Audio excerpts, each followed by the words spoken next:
Good evening, ladies and gentlemen, and welcome in to Woodbine. KMA video stream online, KMAland.com. Trevor Mater, Tom Moore with you tonight.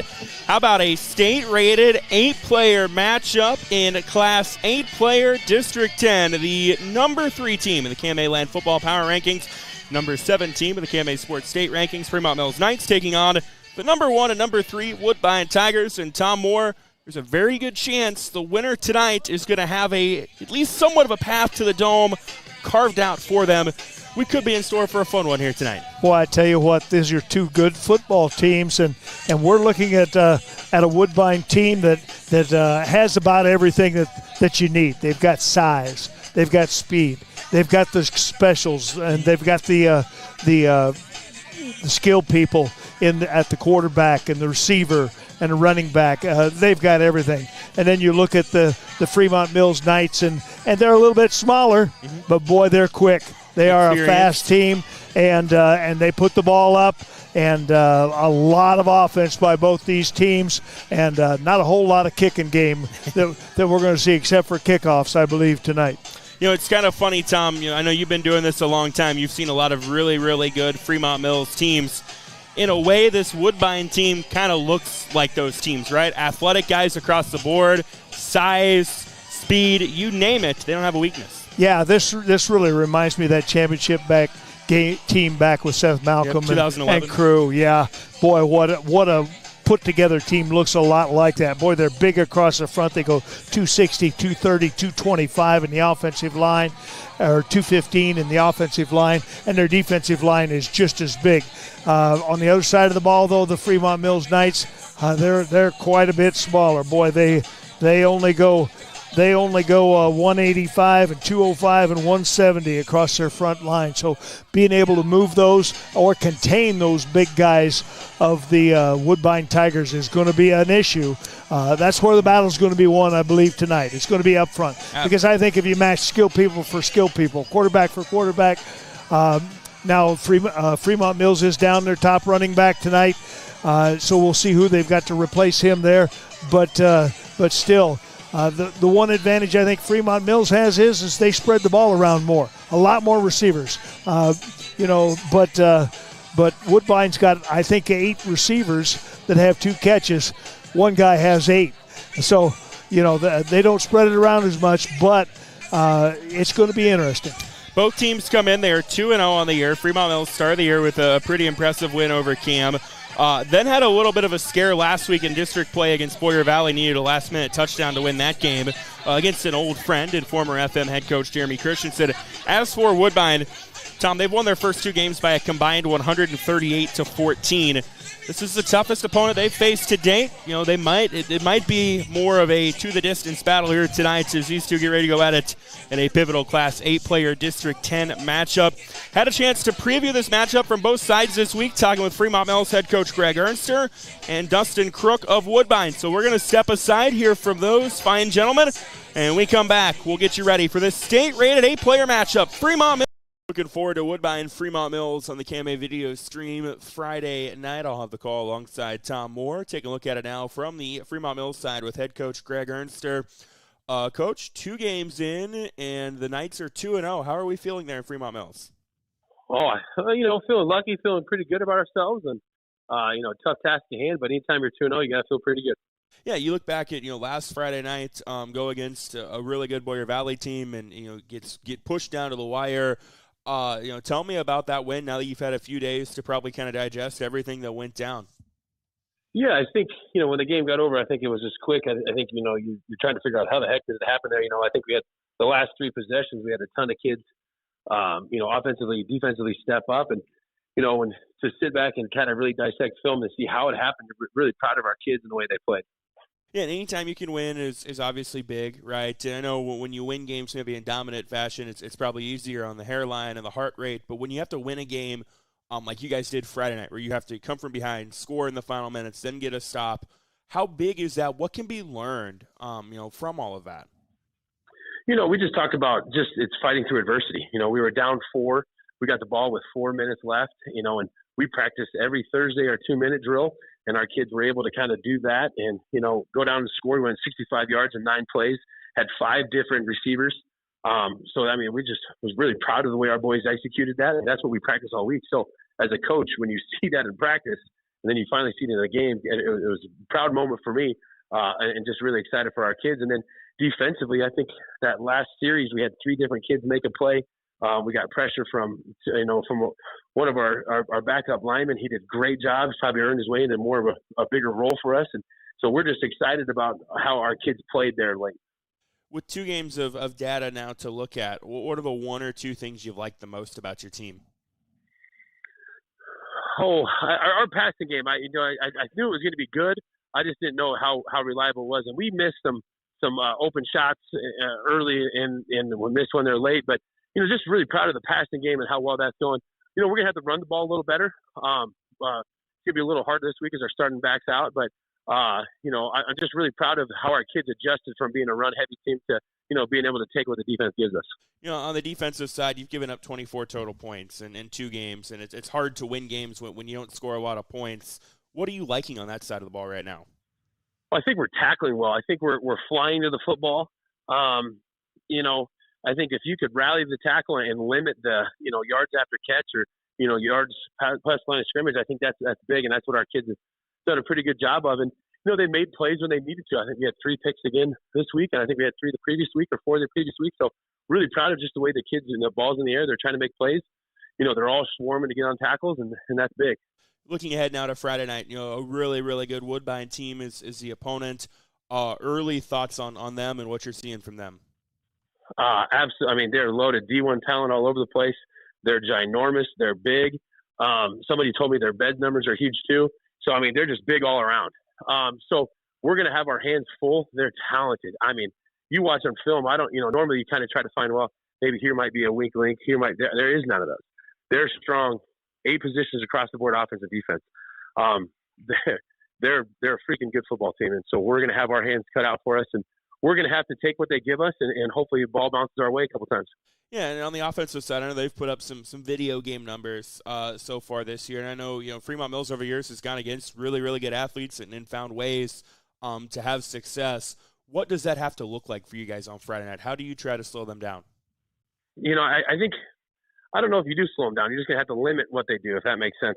We talked about those kids are going to get theirs. We just have to make sure they don't get more than what they should. And so we're going to just have to make sure that we play sound alignment defense and just try to limit those big plays, make them make the plays. And that's kind of, they're high school kids. So make them repeatedly make that play. And if they can do it, hey, that's great on them. But we're going to have to make them make the plays. Don't give it to them. And then for you guys, what is kind of the 1 or 2 most important things going into Friday night? We're going to have to maintain first. We're going to have to maintain drive. So we're going to have to get first downs. And then we're going to have to make sure we protect the football. If we can protect the football, don't give them extra chances with it. I really think that goes in our favor. We're just going to have to make sure that we don't, again, make bad decisions with the football, and we don't give them extra opportunities on offense. Looking forward to it. Greg Ernster, head coach at Fremont-Mills. Coach, appreciate the time, and best of luck on Friday. Hey, I appreciate it. We've got Fremont-Mills Woodbine coming up on the KMA video stream Friday night. Looking forward to that. We're taking a look at it now from the Woodbine side with head coach Dustin Crook. Coach, 2 games in and 2 pretty good showings for your team. Thoughts and feelings on what you've seen in the first 2 games? Yeah, our guys have played well. They've been doing everything we ask, so they've been a good job of focus during the week and executing game plans and doing all the little things that we've been asking of them. So we're off to a good start.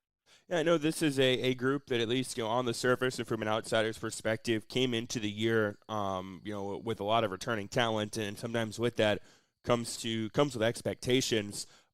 Speak to how you guys have handled the start of the year, and how important has it been for you just to focus on the task at hand and take care of business?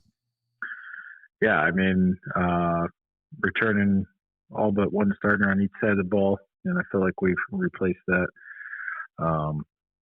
Knowing with what we're bringing back and where we're set up, we have high expectations for ourselves, but our guys have done a great job, and the coaching staff of let's go 1-0 this week and put everything we got into this week and focus on that, and that's kind of been the main focus week in and week out so far and our guys have really bought into that. So we're just looking to the next Friday night after we finish up and staying locked in and what's right in front of us. Offensively, have put up a lot of points through the first two games, and it looks like it have been pretty balanced in doing that as well.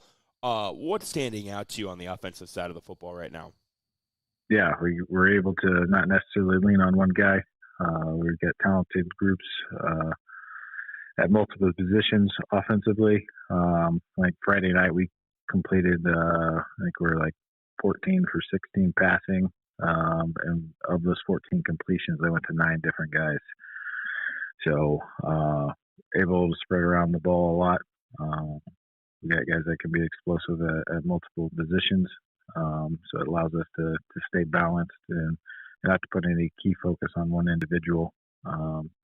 We have a good rotation. We're playing probably anywhere from 12 to 14 guys on offense that are they're trading out reps, and we feel like they're staying at a high level, and you don't notice the difference between the rotation, who's in and who's out.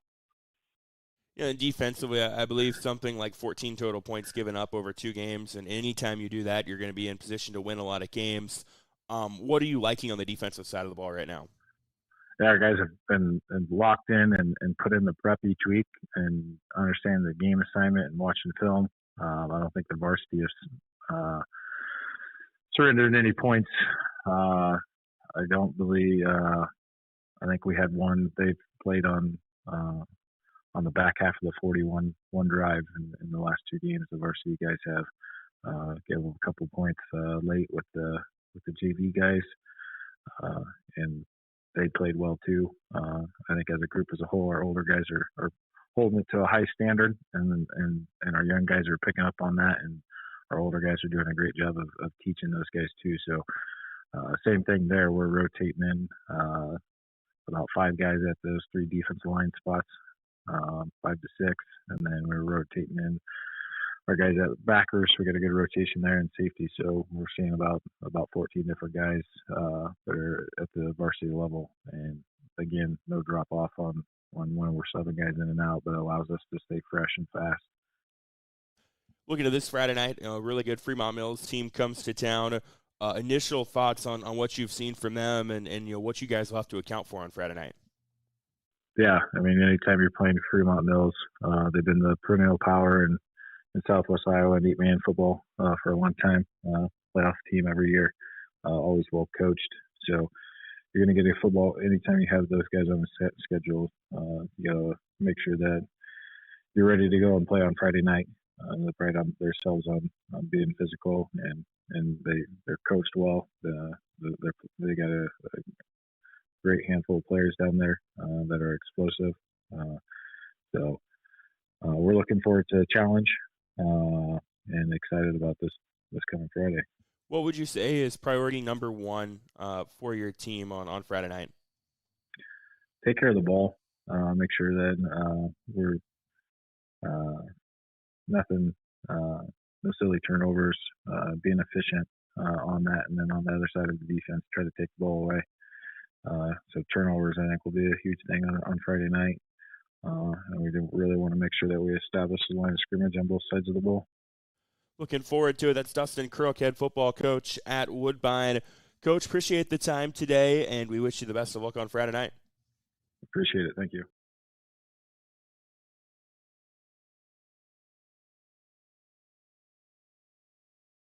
You tonight, 8 players, state-rated matchup between Fremont. I guess if I was Dustin Crook, I'd be looking with my big guys to take advantage up front to start this thing. I'd set the tone by getting right after him and running the football. I know he's got Landon Bloom out there at the receiver, an all-state receiver, and got the great quarterback there that can get him the ball in Pryor, but I think I'd set the tone by letting my big guys try to dominate up front. On the other side of the ball, I think with Coach Ernster, it's going to be a match of can our receivers get open and beat you, and we're going to have to get we're going to have to get Sawyer Forney out of the pocket because he can't sit in there with all those big guys coming at him from up front. They're going to have to get him out, going to have to move him out of the pocket and let him throw on the run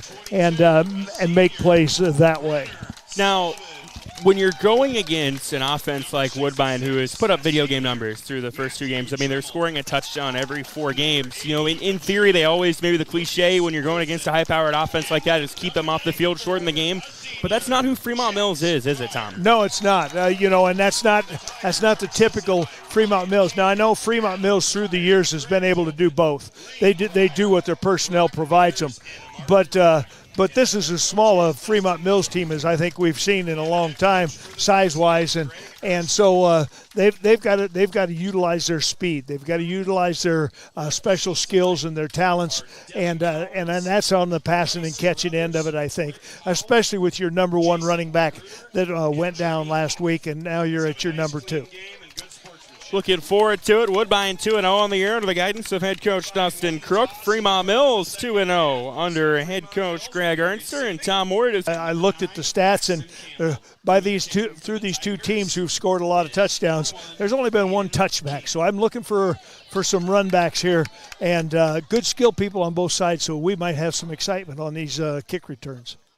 So getting ready to get things going. Aiden Kanan will be the kicker for Woodbine. Back to return for Fremont-Mills. That is Paxton Campbell and Sam Sanchez. Sanchez was the hero last week with the game-winning touchdown catch in the final minutes. He'll get a chance to return this one from inside the 5. Him and Campbell collide with each other, and that'll end the return. They'll take over on like the 7-yard line. And Tom, if you're FM, the last thing you want to do tonight is lose the field position battle. Yeah, that's for sure because this Woodbine team can strike quick, and it doesn't take them long, especially if you turn it over to them at the 40 or inside your own territory. Let's credit the first tackle of the game there to Campbell on that one. So now Fremont-Mills will start this game on their own 6-yard line. Sawyer Forney, their quarterback, has had a really good start to the year into his 3rd year as a starter for the Knights.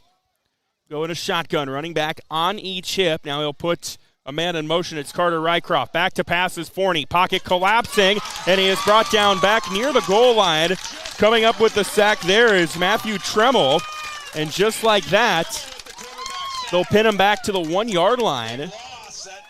And now Fremont-Mills on the 1-yard line with a second and 15. Yeah, boy, that's what we've got to look at all night long is can that front 3 of the Knights contain these big guys. You know, they go 225, 260, and 215 across the front there in Tremmel and Jax Pryor and Lucas Olson.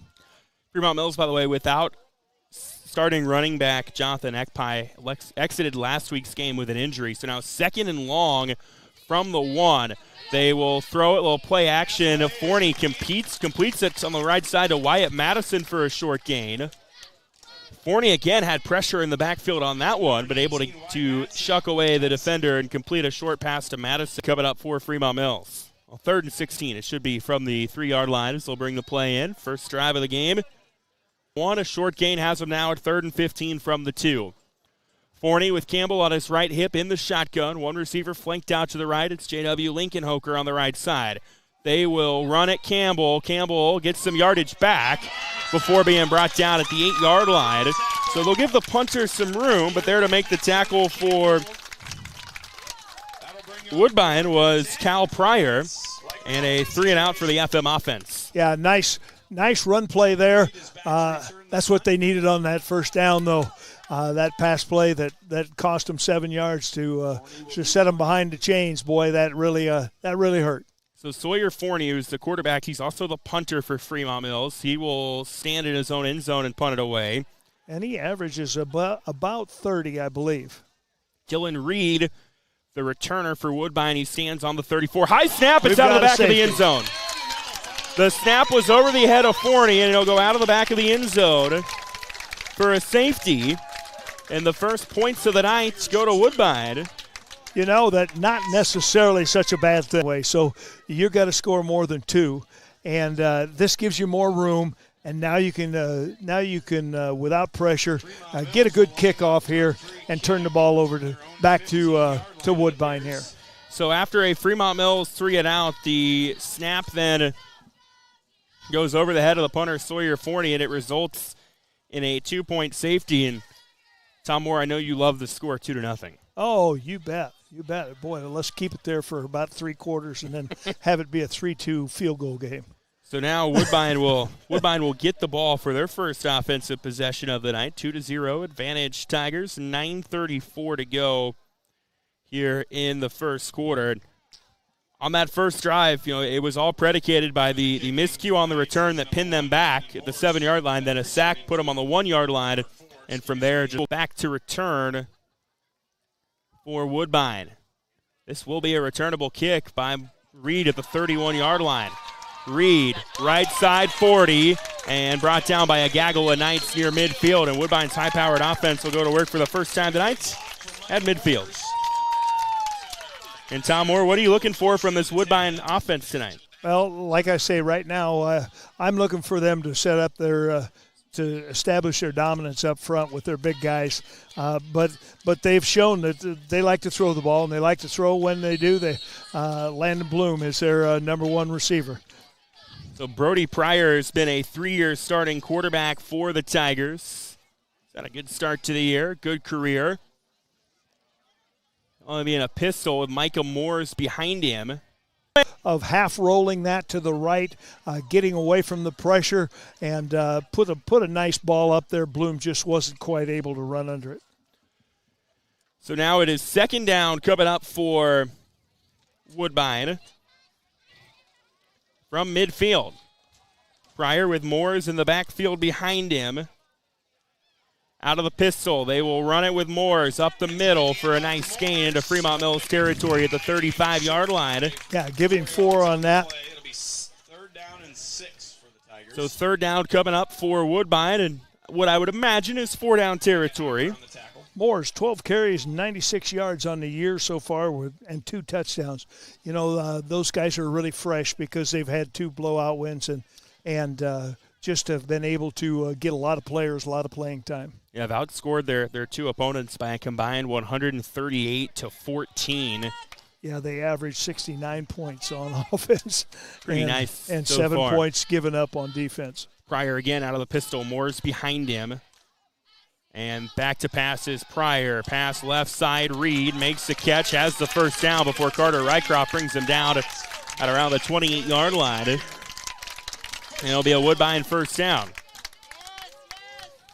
Nice pitch and catch there, just a simple out route, and he was open, 8-yard gain. Yeah, 8-yard gain when they needed 6. You'll take that if you're Coach Dustin Crook. Now here's a run. Moores with room, close to the first down before being stood up near the 20-yard line. So it'll be 2nd and short coming up for Woodbine, and they're going to go up tempo. No huddle will the Tigers. And nope. Instead, they are going to huddle, it looks like, and I believe maybe there was a substitution, so therefore Fremont-Mills is allowed to substitute, and now we've got a whistle and a flag. Got a penalty on the that we'll have to sort out. False start on Woodbine will back them up 5 yards. bring it back to a 2nd and So now what was 2nd and 2 will be 2nd and 7 for Woodbine from the 25-yard line. 7:35 to go in the first quarter. 2-0 Tigers after the safety moments ago. Pryor will have Moores behind him in the pistol. 2 receivers on the right side, 1 on the left. Pryor will hand it off. Moores, all kinds of room. First down and more inside the 15 near the 11-yard line before he's brought down. And Micah Moores running downhill right now, Tom. Yeah, he is doing a real nice job. Boy, just not worried about anything. And he's got some open lanes up front there. The Fremont-Mills Knights are really coming hard from the outside in, and all they're doing is containing that nose guard in that 3-man front, getting to one of the backers, and boy, he's running wild. So now 1st and 10 for Woodbine from the 11. They can get the first down without scoring a touchdown.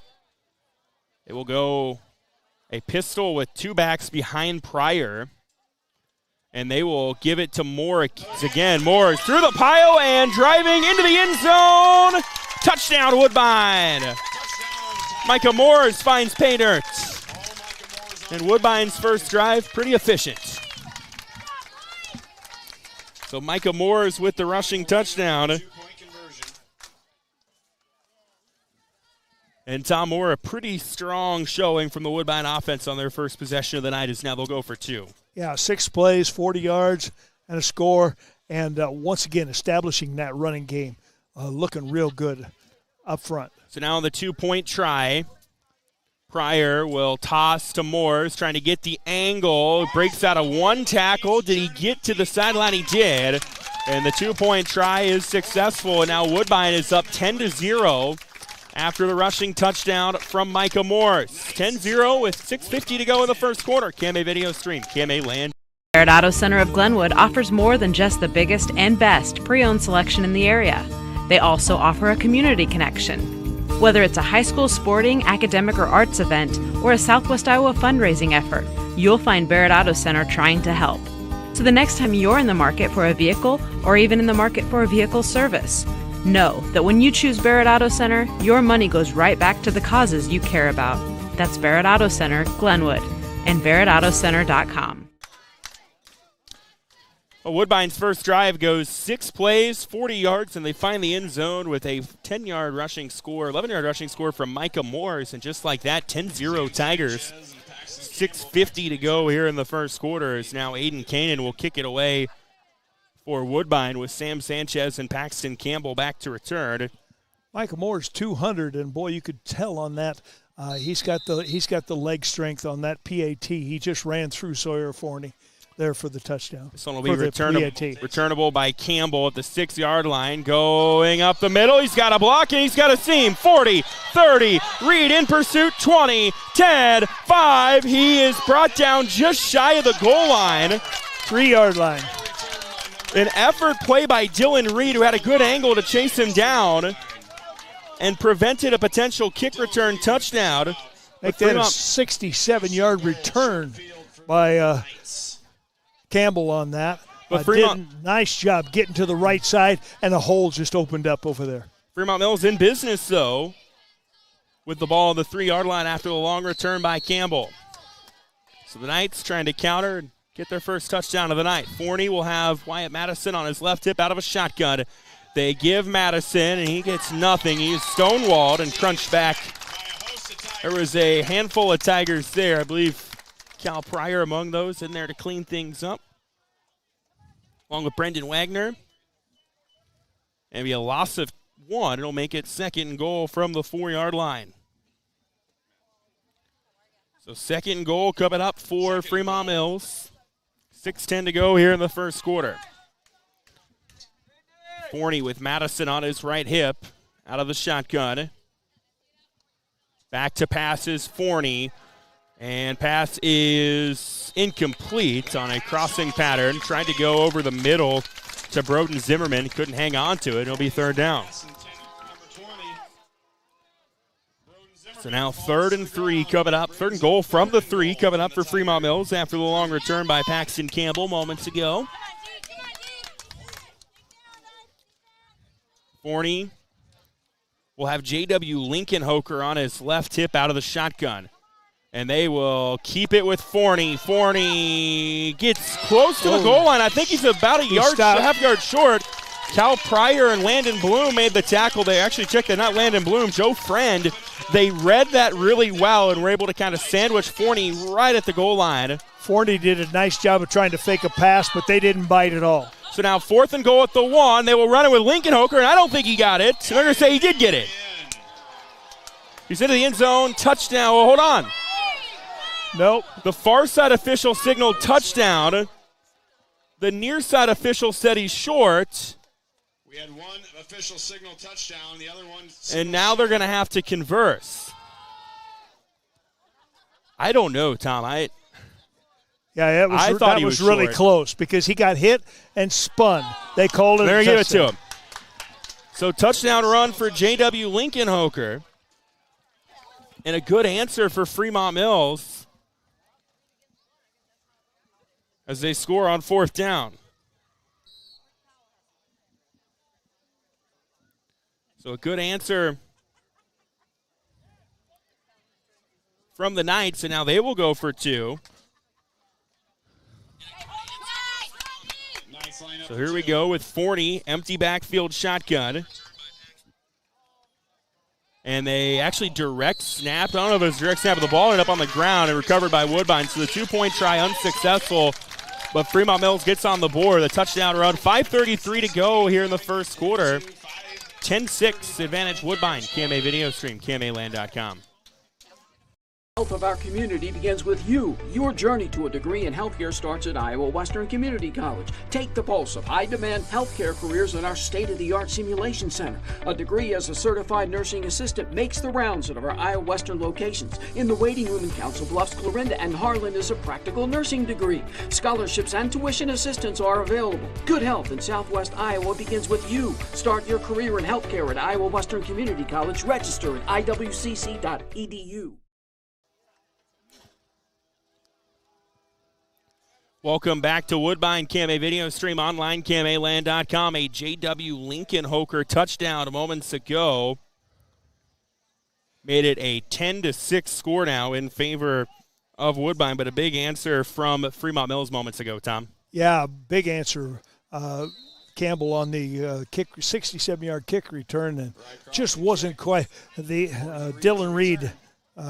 Dylan Reed had the angle on him and could just get him out at the 3, but they were able to punch it in. Short kick. Dylan Reed will have a chance to return. It gets up to the 23-yard line before he is brought down by Paxton Campbell. So we saw a special teams miscue result in 2 points for Woodbine, and then a big return by Fremont-Mills sets up a Fremont-Mills touchdown. So right now, Tom, special teams reigning supreme. Yeah, they really are, and they're such a big part of that. And I think that's where high school coaches have really done a great job in the last 20 years improving on their work on special teams. So now Woodbine will go out of a pistol. Pryor will give it to Moores, who got a running start. Moores right side, nice gain on first down. He'll pick up 6 yards to the 26-yard line. Will be where they mark it. And Micah Moores does a real mark him actually at the 27-yard line. Yeah, I'm going to give him 5 on that. And Micah Moores does a really good job at getting downhill.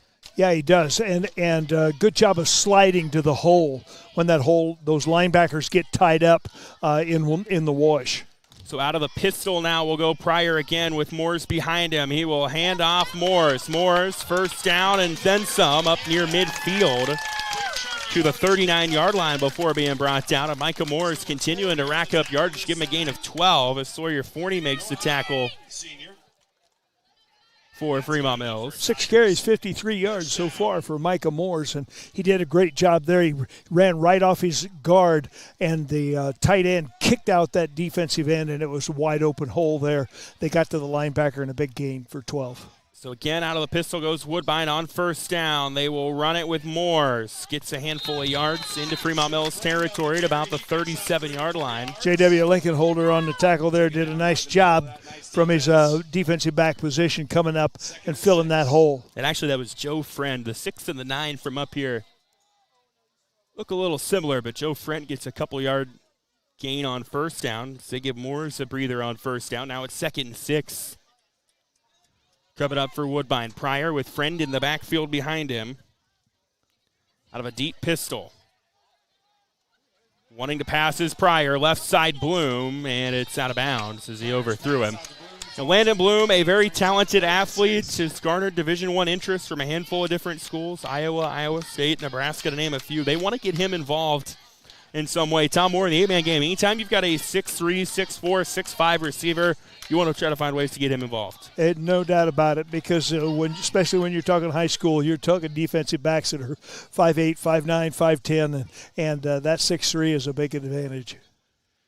So now it'll be 3rd and 6. Coming up for Woodbine from the Fremont-Mills 37-yard line. Pryor with 2 backs behind him. will hand it. Oh, he keeps it on the triple option. There's a pitch to Friend. He's got all kinds of room along the sideline. Still on his feet. To the 10, to the 5. Touchdown, Woodbine. Did he step out? The officials are checking along the sideline official. They say he did not step out. It's a 37-yard rushing touchdown for Joe Friend. Great job on the option play there. Boy, I tell you what, that's old Oklahoma triple option almost look there as they rode the fullback. They rode the fullback in there and then pulled and went to the cornerback. And, boy, I tell you, once Joe got that ball, he was down the sideline quick. He's your friend. He's my friend. He's Joe Friend, and he's a Woodbine touchdown scorer with 3:39 to go here in the first quarter. Now they'll go for 2. Pryor with Moores behind him. They will toss to Moores, and he has stood up. That was read well by Nash Moreland of the Fremont-Mills defense. And Woodbine gets a big play from Joe Friend, a 37-yard touchdown run to make it 16-6 advantage Tigers here on the KMA video stream online, KMAland.com. Ready to grow your future with a bank that truly cares? Welcome to Malvern Bank, where we're more than just a bank. We're your neighbors, your friends, and your partners in success. At Malvern Bank, we specialize in ag loans that help our local farmers thrive. Whether you're planting seeds for the future or expanding your current operations, we've got the financing solutions to help your farm flourish. So why wait? Visit us today and see how Malvern Bank can make a difference in your life. Together, let's grow our future. Malvern Bank, we build community. Member FDIC, equal housing lender. Nutrient Ag Solutions takes the responsibility of growing seriously. As a leader in the ag sector, they provide their customers with complete agriculture solutions, including nutrients, crop protection products, seed, service, and digital tools for optimum customer success. Talk with Nutrient Ag Solutions in Westboro, Coyne, Percival, and Essex. Nutrient Ag Solutions, transforming agriculture and feeding the future.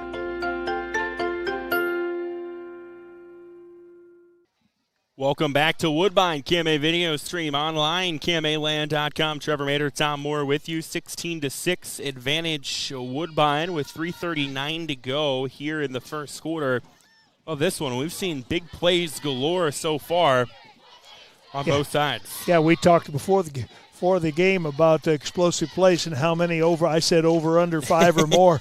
We're at 2 right now, 61 for each team, 67 for Fremont-Mills, and then that 37-yard touchdown by Joe Friend there. So, I think our 5, over 5 is pretty safe right now. So Aiden Kanan will kick it away. Paxton Campbell, Sam Sanchez back to return for Fremont-Mills. This one will be returnable by Sanchez inside the 5. Gets ahead of steam up to the 20, 25, 30, 35. Pushed out of bounds by Kanan. Near the 35-yard line. We'll see where they officially spot it, but Fremont-Mills is going to start with relatively good field position. They will say he stepped out of bounds at the 31-yard line. And Tom Moore, we saw in that first drive, first down was a 6-yard sack that put them on the shadow of their own end zone. The first play of every drive probably going to be very important for Fremont-Mills. Yeah. First down is so important. You got to get ahead of the change. You got to get Woodbine in a mode where they've got to think about what might be coming. So here's Forney out of a shotgun. We'll hand it off. Paxton Campbell puts a move on a couple defenders and has the first down. He was one more tackle away from a big run, but he's brought down near the 6. Brody Pryor on the tackle there and did a nice job. Boy, I tell you, if he hadn't made that tackle, it was 6 for Campbell. Instead, it's a gain of 11, which you'll take if you're Fremont-Mills. Now first down and 10 from the Woodbine 38-yard line. 3:10 to go here in the first quarter of his state-rated 8-player matchup. Number 3 Woodbine, number 7 Fremont-Mills. Fremont-Mills taking their time in the huddle. They break the huddle with 9 left on the play clock. Forney with Campbell on his right hip in the shotgun. They run it. Campbell, and he gets a handful of yards. Ball comes out. There's a scramble for it. Woodbine's on it. Somebody got a helmet on a football. Number 22 came up with that. Brenner Sullivan recovers it. I believe it was Cal Pryor that he's the one man without a helmet on right now. Well, Paxton Campbell did a nice job of reading that hole, bounced it to the outside, was getting good yards after contact there, good yards after first initial, getting past that first line of scrimmage. But, boy, just couldn't hold on to the football when the hat was put on it. and recovered there by Sullivan. So first turnover of the night goes Woodbine's way. They'll take over near midfield, ball at their own 37-yard line. 2:46 to go in the first quarter, up 16-6. Pryor will have Moores behind him. One receiver flanked out on each side. Pryor wanting to pass, rolling right, steps up, takes a throw downfield to Landon Bloom, and it's underthrown by just a little bit. Boy, Bloom has been wide open twice on that route right there. But just can't get him the ball. So now 2nd and 10 after the incomplete pass. 2:39 to go here in the first quarter of this game. We'll see what Coach Dustin Crook draws up. Where you're at on the field, you're probably thinking you want 2 plays to give yourself options on 4th down at least. 3-man front here for Fremont-Mills. And basically 2 linebackers and a spy here. Oh, nice play there by Lincoln Holger. High snap on the read option kind of threw that play off kilter, and Broden Pryor kept it, and J.W. Lincoln Holger was breathing down his neck right away. Drops him for a 5-yard loss. Will make it 3rd and 15 from the 32-yard line. And now a 3rd and long coming up for Woodbine. If you're Fremont-Mills, a chance to get off the field with 2 minutes to go here in the first quarter. Yeah, Woodbine's only punted twice on the year, and this would be a rare occasion for them. So Pryor with Moores behind him in the pistol. Pressure coming off the edge. Pryor, off-balance throw, is caught over the middle by Landon Bloom. There was pressure coming. Pryor kind of rushed a throw. Bloom was over the middle of the field, makes the catch, and gets the first down to the Fremont-Mills 32-yard line. Well, he stepped up and faked like he was going to run, and I think that held that linebacker just enough that the receiver was able to get behind him for the first down. First down now from the FM 32-yard line after the 3rd and long conversion. Here's a run that goes nowhere. J.W. Lincoln Holger again in there on the tackle. That was Moores on the carry. But Lincoln Holger seeing something defensively that is allowing him to get past his block and get into the – that's about the 3rd play in the last 4 that he's been in the Woodbine backfield. So now 2nd down coming up for Woodbine. 1:15 to go here in the first quarter. 16-6 advantage Tigers. Pryor in a pistol. Morris behind him. 2 receivers to the right, and there was movement off the edge. I think that was Lincoln Holger. So what was 2nd and 11 will now become 2nd and 6 for the Tigers. 1:10 to go here in the first quarter. So far, the only offensive drives that have not ended in points were the FM drive a moment ago that was a fumble that Woodbine is now trying to turn into points, and then the opening drive, which did actually turn into points for Woodbine because of the snap that went on the back of the end zone for a safety. 2nd and 6 coming up for Woodbine under a minute to go here in the first quarter. Pryor out of a pistol, a little bit of low snap. He'll hand it off to Morris. Morris fighting for yardage, has the first down inside the 20 before being brought down after a gain of about 8 to Micah Morris, again with a hard run between the hashes, brought down by Sam Sanchez, but a Woodbine first down. Yeah, running that inside stretch play there, and boy, I tell you what, he's doing a great job of hitting the hole and then bouncing to the openings, whether it be to the right or to the left, depending upon which guard has been able to get to the linebacker. Doing a nice job there. Under a minute to go in the quarter, actually down to 30 seconds to go. This could be the final play of the quarter. Pryor running back behind him in the pistol. They will hand it off. Moores again, churning forward for a handful of yards to the 16-yard line. So a gain of 3. That will likely be how the quarter ends. Rhett Lemons on the tackle there from his defensive back position did a nice job. And that is how the first quarter comes to a close. So Woodbine will take a 16-6 lead into the second quarter. A chance to add to that lead as they've got they're on their own 11-yard line when we start the second quarter. 16-6 Woodbine. KMA video stream, KMAland.com. Northwest Missouri State University, you can follow your interests and discover new ones, no matter how different they may be. Explore over 200 programs and over 150 student organizations. At Northwest, you can be a scholar, an artist, an athlete, and a leader, all at the same time. Why be just one thing when you can be every you? Learn more at start.nwmissouri.edu.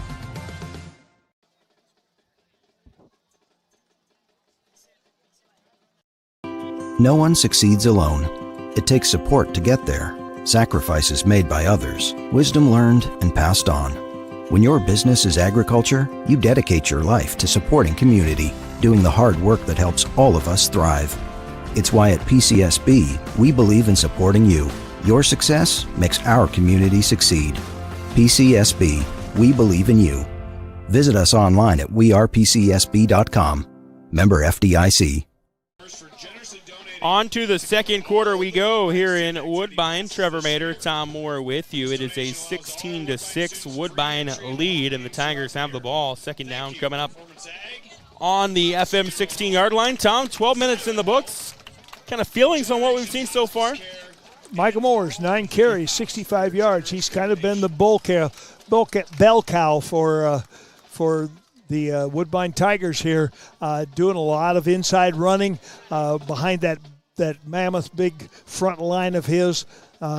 That's a front line of let me give them to you here real quick. Oh, Jax Pryor, 260. Jacob Cogdell, 230. And Matthew Tremmel, 225. Those, along with tight end Landon Bloom and the other end, Dylan Reed. All 5 of those are doing a great job of blocking up front and just dominating, I think, in the run game right now, which is what I thought the game plan for Woodbine would be. So now Woodbine will start this quarter, 2nd and 7 on the Fremont-Mills 16-yard line, trying to capitalize on the Paxton Campbell fumble near midfield moments ago. Pryor, empty backfield shotgun. 2 receivers, 1 receiver on each side, 2 flanked out. Moores and Bloom are the receivers flanked out. Pryor to Bloom, overthrew him on the right side. Boy, I tell you what, he's just off his mark just a little bit. Bloom has been wide open now. He was open there big time. Faked the deep route, faked the deep corner, and broke it off at about the 5-yard line and was wide open, but couldn't get him the ball. Bloom, just the 1 catch so far. It was a nice catch on 3rd and long to keep a drive going, then resulted in a Joe Friend touchdown. Now it's 3rd and 7 for the Tigers. Friend and Moores will be in the backfield behind Pryor out of a pistol. They will run it Moores. Moores keeps the legs moving for a couple yards to the 13-yard line. It'll be 4th down and about 4 coming up for Woodbine. And I'd imagine you're going for it if you're Coach Dustin Crook. It's just a matter of what you draw up on this 4th down. Yeah, and boy, you've had success with that stretch play. You've had success with the option play. If it was me, of course, I was an option guy. Loved the option. That's I'd run one of 2 plays right here on this 4th down. I'd run my option to the right, or I'd run a reverse back to the weak side. They'd never be looking for that. You love your reverses. I do. Woodbine coach Dustin Crook calls a timeout to talk things over again. These are 2 teams that are ranked very highly, both in the KMA Sports State rankings, put together by yours truly. Woodbine coming at number 3, Fremont-Mills number 7. And the KMA Land Football Power Rankings, which are compiled by myself, Tate Namey, Ryan Matheny, Derek Martin, Ethan Hewitt, and Dusty Scahill. They come in number 1. Fremont-Mills, number 7 of the state rankings, number 3 in the KMA Land Power Rankings. And these 2 teams out of 8-player District 10. Also in that district, Boyer Valley, Stanton, Sidney, and East Mills. Fremont-Mills got a win over Boyer Valley last week, while Woodbine was a dominant winner over Sidney. So the winner of this will move to 2-0 and most likely be in the driver's seat of the district, which with that would come at least 1 home playoff game, likely 2, while the loser's path could potentially get a little bit tougher. Woodbine scored a safety on Fremont-Mills' first drive. A special teams miscue backed them up, and then an errant snap resulted in a safety. Woodbine then went down the field, scored. FM countered with a touchdown run, only for Woodbine to counter with a Joe Friend touchdown run. And then a fumble moments ago by Fremont-Mills has Woodbine in pursuit of another score, facing a 4th and 4 from the FM 13-yard line. And we'll see what Coach Dustin Crook dialed up out of this timeout. Yeah, they got to get to that 9-yard line. Their right side is their wide side. They've got 2 receivers that side. Now they bring. So Pryor out of the shotgun will have 1 receiver flanked down each side. And there was movement up front. Lincoln Hoker off the edge. Boy. And that's a backbreaker for Fremont-Mills. And coming out of a timeout, that's just inexcusable because you know that in the timeout they're saying, watch the football here. And, boy, that's just a backbreaker right there. So instead of 4th down from the 13, it is now 1st and goal from the 8 for the Tigers, and they'll have 4 plays to try to get 8 yards. 11:29 to go in the first half, 16-6 advantage Woodbine. I think we'll see a heavy dose of number 9 right here. 1 receiver on each side, Pryor with Moores in the pistol. They will give it to Moores. Moores running between the tackles inside the 5, down to about the 4-yard line before being brought down. And we've got a stoppage for an injured player, an injured Tiger. An injured Tiger down on the field. That'll have to be tended to as the Woodbine medical staff comes and takes a look at him. So while they do that, let's step aside here on KMA Video Stream online, KMAland.com. Back in a moment from Woodbine, 16-6 Tigers. Pharmacy is dedicated to providing you and your family quality medications, medical equipment, outstanding service, and individualized customer care. Rogers Pharmacy has a large selection of durable medical products, from walkers, hospital beds, electric scooters, crutches and braces, to lift chairs, diabetic supplies, and everything related to respiratory conditions. And they offer delivery of your medical equipment in a 50-mile radius of their Missouri locations, including service to parts of Iowa and Nebraska. Rogers Pharmacy, your full-service pharmacy in Tarkio, Maryville, Mound City, St. Joe, and Stanberry. Jacob Cogdill, the injured Tiger, had to be tended to by the medical staff, did come to the sideline under his own power, though, as you can see on your screen if you're watching at home. So we'll get him looked at and hopefully can get him back in the ball game. 2nd down and goal from the 4-yard line coming up for Woodbine. You know, Trevor, Micah Morris does a great job of situational running. Down here where it's 1st and goal inside the 9, he gets a lower pad level. He's just looking for yardage. He's not looking for open holes. So now on 2nd goal, they'll put Moores in motion across the formation, make the left side the strong side, a little bit of a low snap. Pryor throw over the middle, incomplete. In and out of the hands of his intended receiver, Aiden Keenan. And it'll be 3rd down and goal coming up now for Woodbine. To continue on Micah Morris, when you're out, when we've seen him out in the field, when you're out away from that goal line, now he's got his head up and he's looking for angles and he's looking for holes and he's looking for running space. Does a nice job of situational running there. So 3rd and goal for Woodbine after the incomplete pass moments ago. 2 receivers to the right side, 1 to the left. Pryor will have Moores behind him in the pistol. They'll put Moores in motion now. They swing it to Moores out of the backfield. He makes the catch, trying to fight for the extra yardage and gets stood up just shy. J.W. Lincoln Hoker made initial contact, then Carter Rycroft among those in there as well to stop him. And it's a 4th and goal coming up from the 2 for Woodbine. Nice job of gang tackling there, of getting people to the football to keep him, because boy, Morris was fighting for the end zone, couldn't quite get there. So now 4th and goal coming up from the 2-yard line. Pryor will bring the play in from the sideline. 15 to go on the play clock as they huddle up. Landon Bloom comes out of the game on this 4th down. Joe Friend will be in the backfield alongside Moores behind Pryor. On 4th down, they wanted to run it with Pryor. You're 75 yards away from the goal line, but boy, if you could take time off the clock and put a score in here, how big that would be. A score in here, how big that would be. Welcome back to Woodbine KMA Video Stream online, KMAland.com. Got kicked off moments ago. Woodbine was stopped on 4th and goal inside the 5, so Fremont-Mills takes over. Their first play is a run by Paxton Campbell that nets no yardage, and it's 2nd and 10. So, Tom Moore, we just saw the Fremont-Mills defense get their first stop of the night. Now, if you're the Knights, at the bare minimum, you want to try to flip this field position. Yeah, no doubt about it. You need a couple first downs here at least. But like I was saying, boy, to go 75 and get a score here and take time off the clock, what a big boon that would be for your team. So 2nd and 10 now for the Knights from the 5. Forney back to pass. Takes a shot to Rycroft. 2 defenders on him. It's incomplete. He was blanketed. Brody Pryor was in the area along with Cal Pryor. And it's a 3rd down coming up for Fremont-Mills at their own 5-yard line. So Woodbine couldn't cash in on the Fremont-Mills fumble, and now Fremont-Mills potential, unless they get 10 yards, not going to be able to cash in on the goal line stand. FM will bring the play in from the sideline. 12 seconds to go on the play clock. Fremont-Mills been a little more pass first, and I look to see the ball go up in the air a little bit more now. Forney with Madison behind him. Play action over the middle of the field. Dangerous, and it's intercepted.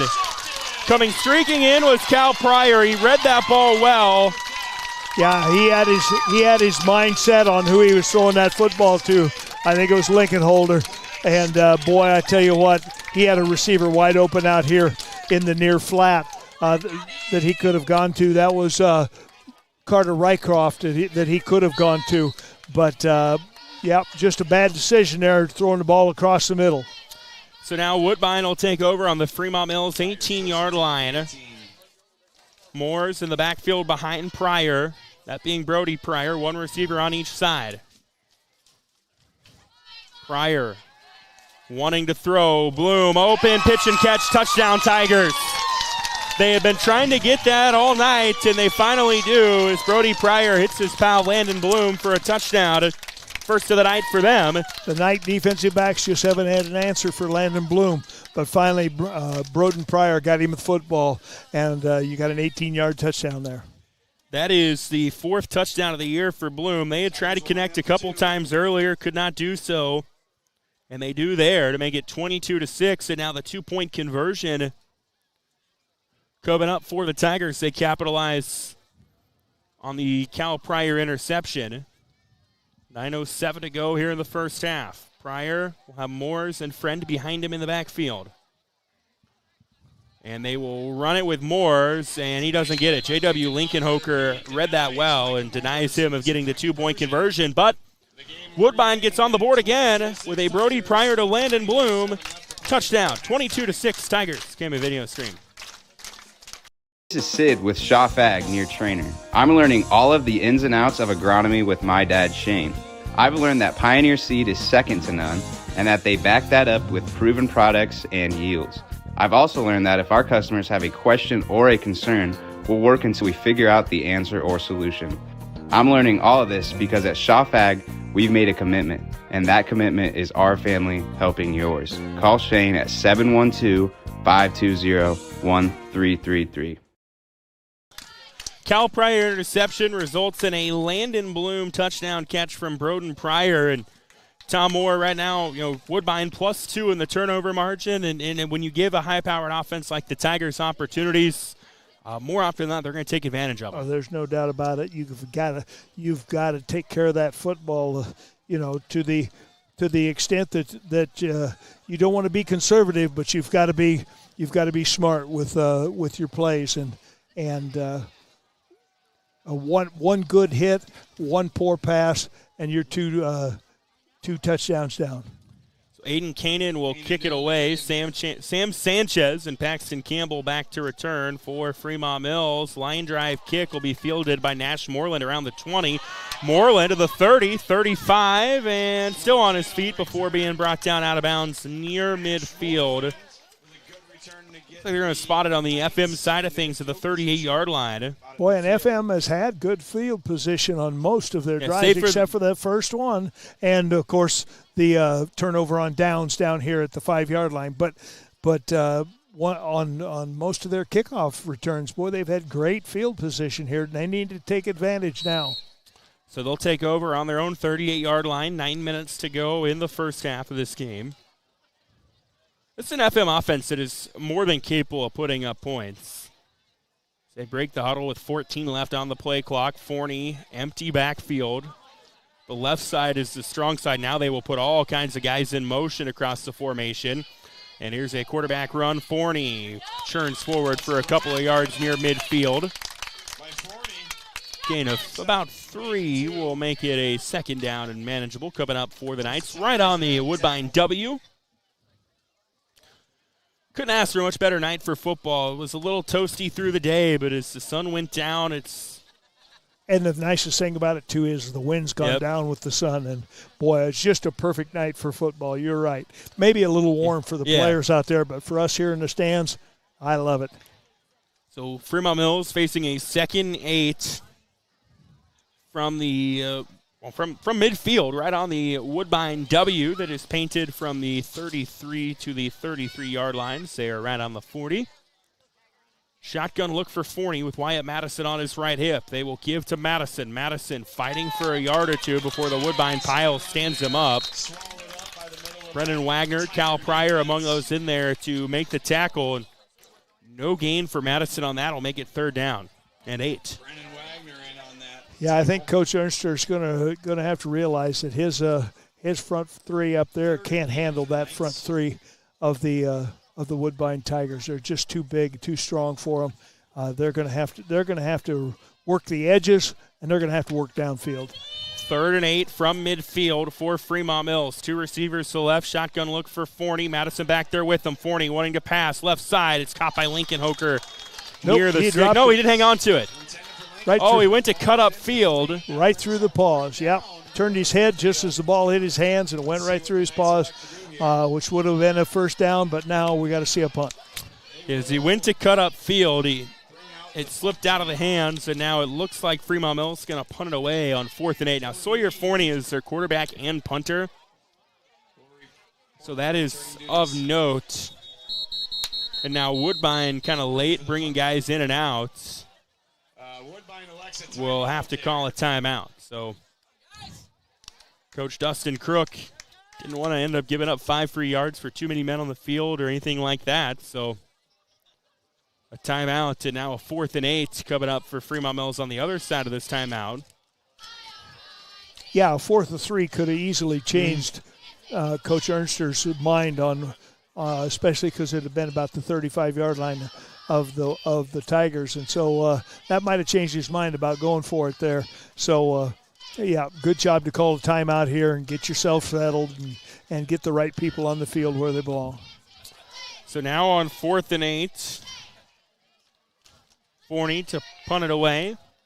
He'll stand at the 27-yard line. Dylan Reed is the returner for Woodbine. He is back inside the 10 at about the 7-yard line. Good snap. Forney gets a good punt away. High punt. Reed will field it around the 10. He'll have a chance to return it. Reed trying to get left side. Gets past one tackler. Then try to get by another. And Paxton Campbell wraps him up near the 20. And that'll be where Woodbine begins their next drive. But hold the phone because we've got a flag on the far side. Away from the ball. Yeah, clear over on the other side.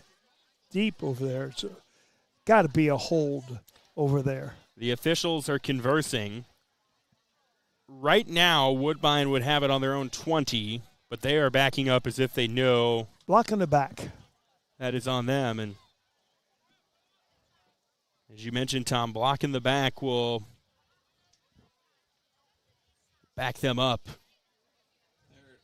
on this drive.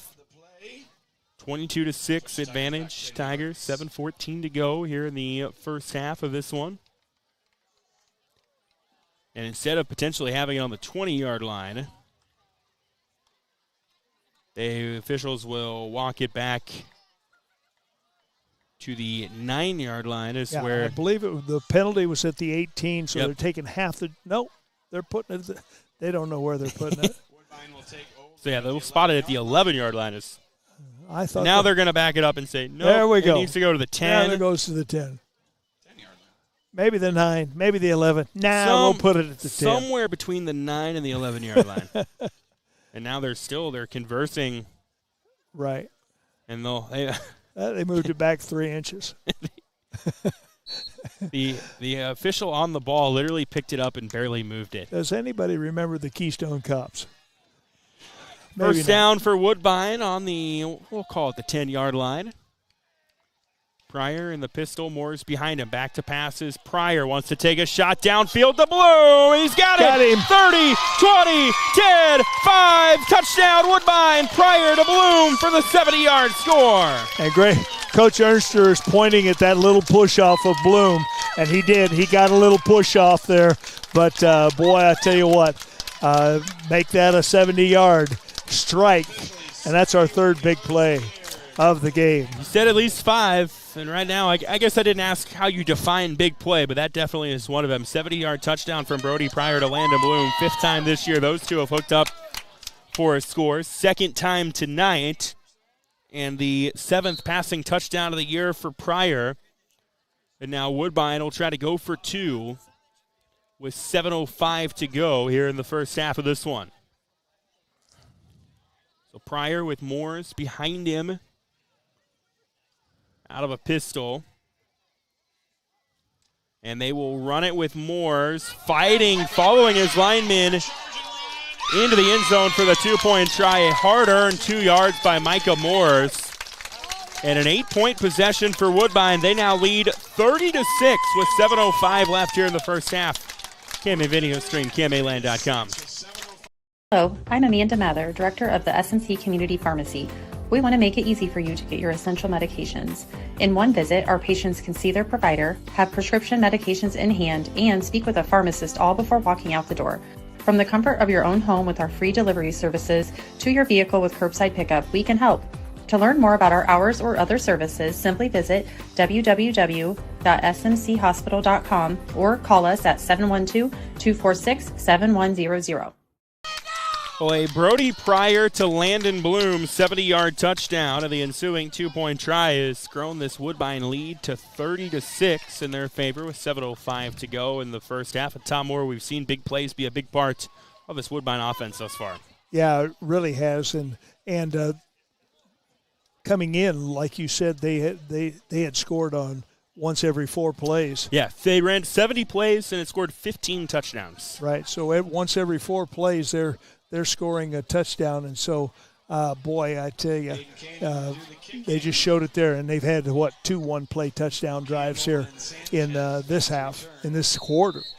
Yeah, last 2 possessions for them last 2 possessions have been that way. So Aiden Kanan will kick it away, and this will go into the end zone for a touchback, and now Fremont-Mills will start this next drive on their own 15-yard line. If you're just tuning in, the first drive of the game ended in points for Woodbine after a safety, a bad snap on a punt, went through the end zone. Woodbine got the ball, went down the field, scored. Fremont-Mills got a big kick return, scored. Then a long touchdown run from Joe Friend, a interception, a touchdown pass from Brody Pryor to Landon Bloom, and then another one of those has got us to this 30-6 score.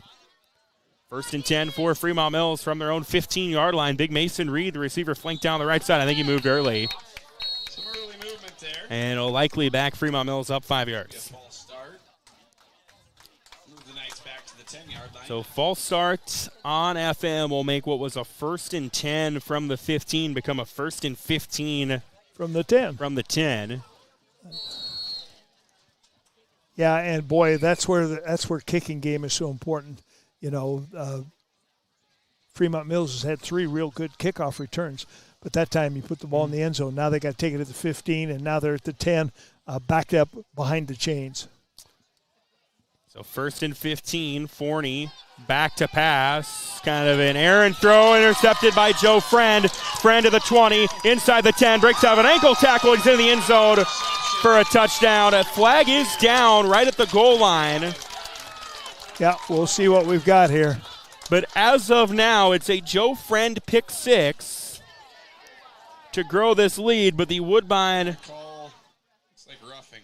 It's going to be a roughing the passer on Woodbine that's going to negate the pick 6. Yep.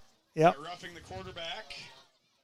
That'll be an automatic first down. So what could have been a Joe Friend interception return for a score to make this 36-6. Pending the 2-point conversion is no more. Now Fremont-Mills will have a first down at the 25-yard line after the penalty. Boy, what a big penalty that is. I tell you what, that Yeah, it could loom even larger if Fremont-Mills ultimately scores on this drive. Now, still got a 24-point cushion if you're Woodbine, but sure. Yeah, there's no doubt that Woodbine is definitely in control right now, but still, boy, that just seals the deal if you get that 6. So Forney will have Campbell on his right hip. They will run it with Campbell. Campbell, nice run, breaks out a 1 tackle and gets the first down up to the 36-yard line. Paxton Campbell, very shifty. Yep, did a nice job there. Nice job. Good vision on his run. Broke it upfield, then bounced it to the out, and then bounced it to the out again, and got 11 on that play. So a first down run for a first down from this Fremont-Mills offense, and just like that, they've got it near midfield at their own 36-yard line. 6:35 to go in the first half of this game. 30-6 in favor of the Tigers. Yeah, any hope of a comeback here, and they've got to score on this drive, I think, right now. Forney will be in the shotgun with Campbell on his left side. They give Campbell, trying to bounce outside. He went nowhere. Brenner Sullivan says hello as he's there to stand him up.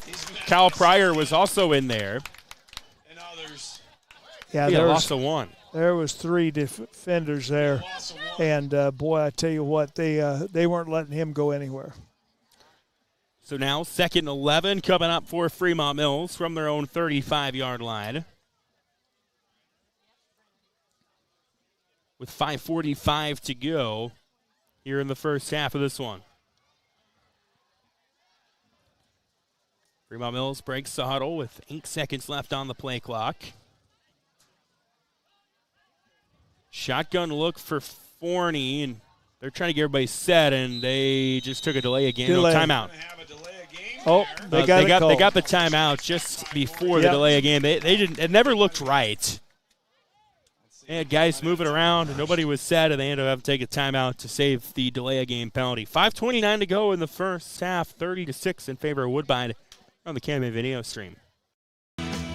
Our name says it all. We're Total Farm Solutions. This is Eric with TFS, and when it comes to your operation, we want to be your total partner in and out of the field. We're your Pioneer seed dealer, along with bulk options and seed treatments. And we study genetics, offering scouting and agronomic solutions. Taking care of our customer is part of our total service. We're Total Farm Solutions. Give us a call or find our office just outside of Carson.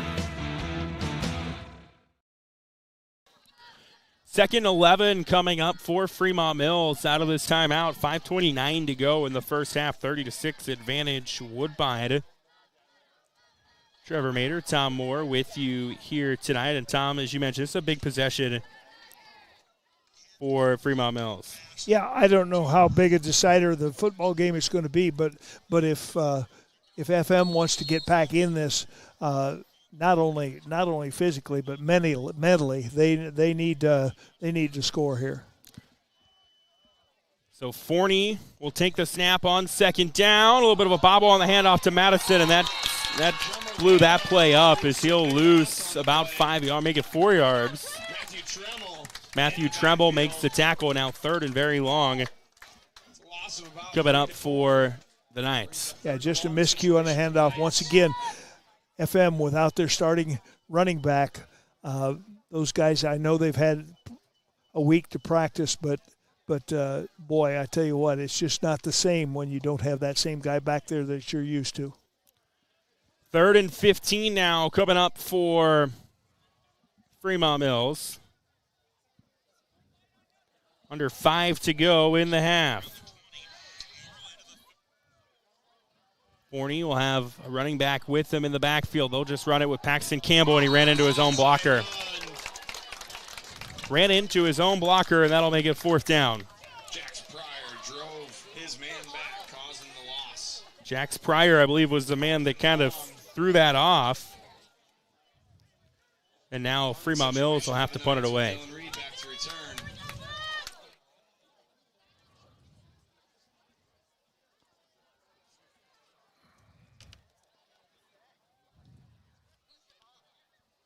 So Fremont-Mills likely to punt it away. 4th and 17 from the 29-yard line. Letting all the clock run down here. Another timeout by Coach Greg Ernster.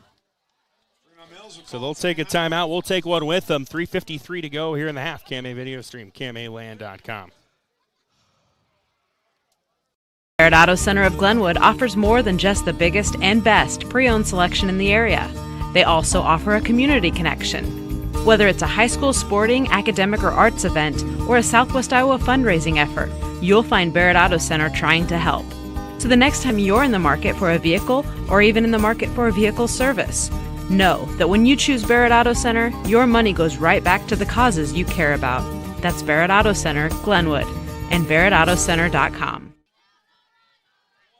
Health of our community begins with you. Your journey to a degree in healthcare starts at Iowa Western Community College. Take the pulse of high-demand healthcare careers in our state-of-the-art simulation center. A degree as a certified nursing assistant makes the rounds at our Iowa Western locations. In the waiting room in Council Bluffs, Clarinda, and Harlan is a practical nursing degree. Scholarships and tuition assistance are available. Good health in Southwest Iowa begins with you. Start your career in healthcare at Iowa Western Community College. Register at iwcc.edu. Fremont-Mills will punt it away out of this timeout, and Dylan Reed to return it at the 18-yard line, and he will just scoot out of bounds at the 27-yard line. And that'll be where Woodbine begins their next drive. Tigers will take over inside their own 30, 27 yards. 3:45 to go here in the first half. Tom Ward, if you're the Tigers, still a chance to put another score on the board. Yeah, I think in 3 or 4 of the first plays of each drive, they've looked to go long to Landon Bloom, and let's see what happens here on first down. I look for him to throw the football. Yeah, so on first down, that's kind of been their MO so far tonight on first down. Take shots. Here's Pryor out of the pistol. Again, wanting to pass. Far side Bloom. Throw was a little low. This is low. And it's incomplete. Not able to bring it in. 2nd and 10. So 2nd and 10 now coming up for the Tigers. 3:41 to go here in the first half of this game. Woodbine will get the ball to start the second half as well. That's worth noting. So on 2nd and 10, they will run it with Moores. Moores running hard. Nice gain on 2nd down to the 34-yard line. Gain of 7 makes it 3rd and 3. Nice job there by the offensive line of getting into their guys. Didn't necessarily get good movement, getting them off, but they got them sealed. They got the edge over here sealed, and Morris was able to pop it to the outside for the 7-yard gain. So 3rd and 4 from the 34. Coming up for Woodbine, 3:10 to go here in the first half. Likely 4-down territory if you're Woodbine.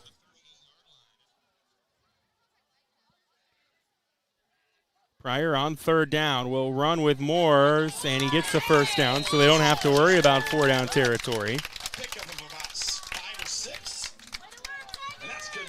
A first down to the 38-yard line. Coach Crooks has the luxury on first down to be able to take those shots downfield because he knows his running game is good enough that he can go with 2 big runs there by Moores or whatever, 2 runs and pick up that first down. 1st and 10 coming up for Woodbine from near midfield, still on their side of the 39-yard line. Pryor back to pass, left side, Brenner Sullivan. Did he haul it in? He did. Boy, the nice catch there. Nice catch there by Brenner Sullivan. He laid out, got that thing with his hands and just pulled it in and tucked it under as he went to the ground. Was able to seal that when he hit the ground and not let the ball bounce out. Great catch there by Brenner Sullivan. So to the Fremont-Mills 31-yard line go the Tigers. 2 minutes to go in the first half. Chance to maybe double up at the end of the half and then to start the second half. Pistol look, Moores behind Pryor in the pistol. Play fake, Pryor downfield to Dylan Reed. Got behind his defender, but Pryor overthrew him by quite a bit. And it'll be 2nd down. Ball's incomplete. Brings of 2nd and 10. So 2nd and 10 now coming up for Woodbine from the Fremont-Mills 31-yard line.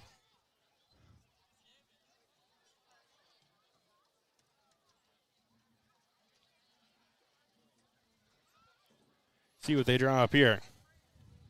Well, I think we're going to see a heavy dose here on 2nd and 3rd down of Micah Moores.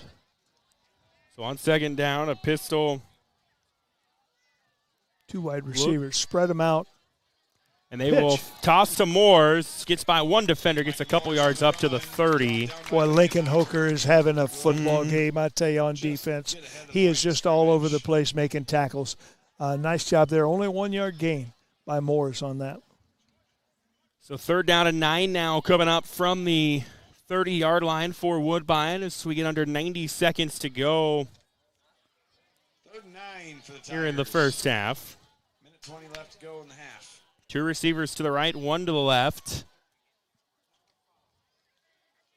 Pryor takes the snap out of the pistol. Pocket collapsing, will tuck it and run, and gets spun down to the 25-yard line by guess who? J.W. Lincoln Hoker. Boy, I tell you. Brings up 4th down. Gain of 5 there by Pryor on the keeper, and sets up a 4th and 4.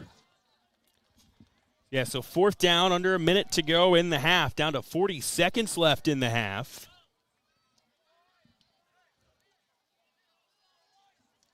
Woodbine breaks the huddle with 15 left on the play clock. 30 left on the game clock. 2 receivers to the right, Bloom to the left. Down to 5 on the play clock. Pryor takes a snap. Pocket collapsing, scrambling right, keeps his eyes downfield, throws downfield. It's caught by Micah Moores, and he is into the end zone. Touchdown, Woodbine. Good job by Pryor to keep his eyes downfield as he was scrambling to his right, and he finds Micah Moores for the score. Make that 4 big plays in the first half. Tigers line up to go for 2. So now Woodbine will go for 2, a chance to double up at the end of the half and to start the second half. Right now it's 36-6. Save for one drive where they got turned away on the goal line, they've scored on every possession. And now on the 2-point try, they will run it with Moores. I don't think he got it. He got stood up about a yard shy. So they get 6 on that possession after the touchdown pass from Brody Pryor to Micah Moores. 36-6, Woodbine. KMA Video Stream, KMAland.com. Ready to grow your future with a bank that truly cares? Welcome to Malvern Bank, where we're more than just a bank. We're your neighbors, your friends, and your partners in success. At Malvern Bank, we specialize in ag loans that help our local farmers thrive. Whether you're planting seeds for the future or expanding your current operations, we've got the financing solutions to help your farm flourish. So why wait? Visit us today and see how Malvern Bank can make a difference in your life. Together, let's grow our future. Malvern Bank, we build community. Member FDIC, equal housing lender. A Brody Pryor to Micah Moore's touchdown with 16 seconds to go in the half has grown this Woodbine advantage to 36-6. As Woodbine will kick it away with Aiden Kanan. Sam Sanchez and Paxton Campbell to return. Campbell bobbled it and brings it up to the 18-yard line before being brought down. So with 10 seconds to go in the half, I'd imagine FM will just sit on this and go into the half with us where we are.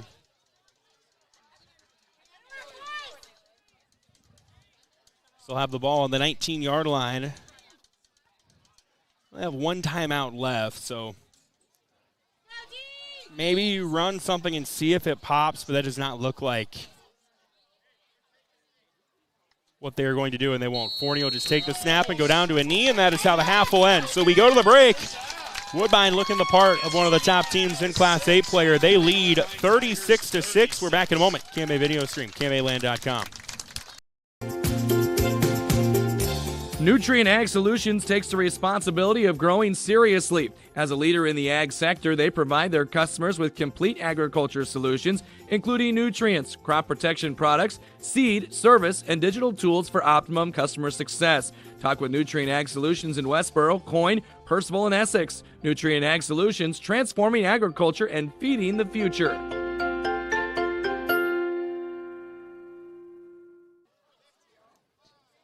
Northwest Missouri State University, you can follow your interests and discover new ones, no matter how different they may be. Explore over 200 programs and over 150 student organizations. At Northwest, you can be a scholar, an artist, an athlete, and a leader, all at the same time. Why be just one thing when you can be every you? Learn more at start.nwmissouri.edu. No one succeeds alone. It takes support to get there, sacrifices made by others, wisdom learned and passed on. When your business is agriculture, you dedicate your life to supporting community, doing the hard work that helps all of us thrive. It's why at PCSB, we believe in supporting you. Your success makes our community succeed. PCSB, we believe in you. Visit us online at wearepcsb.com. Member FDIC. We are at the break here in Woodbine. It is a 36-6 Tigers lead over Fremont-Mills. And Tom Moore, we've seen that explosive offense that Woodbine had shown through the first two games as advertised through the first 24 minutes tonight. Yeah, and good balance here. Broden Pryor kind of got off to a slow start. You know, he was only 2 of 7 for 24 yards to start the game. But he picked it up after that, ended up 6 of 13 for 79 at the half. And Micah Moore's 85 yards on 14 carries. The Tigers had 19 rushes for 119 to give them 198 total yards of offense at half. On the other side, boy, it's really bleak.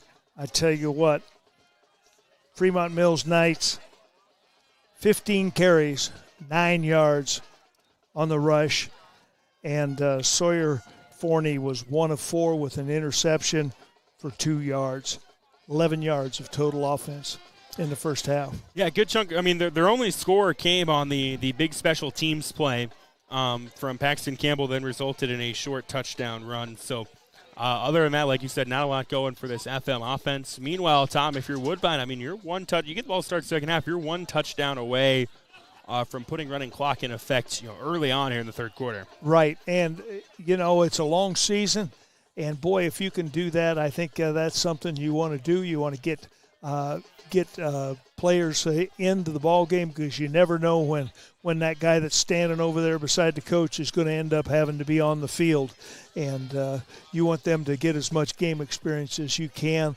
And not only that, though, you want to rest those bodies and take away the injury possibilities from your starters, because it is a long season now. Especially both these teams are looking for it to be a long season. So at the break here in Woodbine, we're going to play some previously recorded interviews from the KMA Sports Department. When we come back, we'll have the second half. 36-6 advantage Woodbine. KMA video stream, KMAland.com.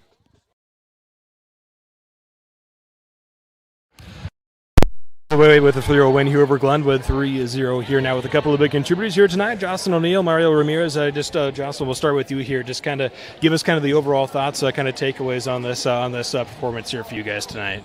All right, I would say that we had a really good defensive night tonight, probably one of our best defensive games that we played all season. And I think a big takeaway was obviously Marielle. She had a lot of digs and she contributes amazingly to our team, so I'm very happy that she's here. Obviously, Mario, just kind of talk about that. Talk about your performance tonight. I know that you kind of stuffed the statue there a little bit with the digs. Yeah. Take us through your night. What were you kind of seeing out there? Well, I know we have one of the outsides have a heavy arm, so I was kind of staying more shallow to her. I was kind of reading her when she was in more. I would stay more on the perimeter. If she was off more, I would stay more inside. It was just kind of about reading and just seeing where our hitters were. So now, obviously, you played them just this past weekend. Kind of how did that help? As you mentioned, they're kind of just to read those tendencies a little. Yeah, well, we watched them film before.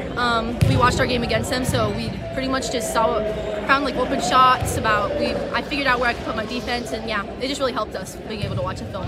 Sure, and obviously, that's a lot of different goals that kind of got involved offensively here tonight. Kind of talk about that depth you guys kind of have on the outside and also the middle there as well. I think Emily, she moves the ball around amazingly. We work together to pull the block, especially Carly. Carly goes up hard every single time, whether she's getting the ball or not. So you can just tell that we all come together as a team and really force the outside attack, I guess, more.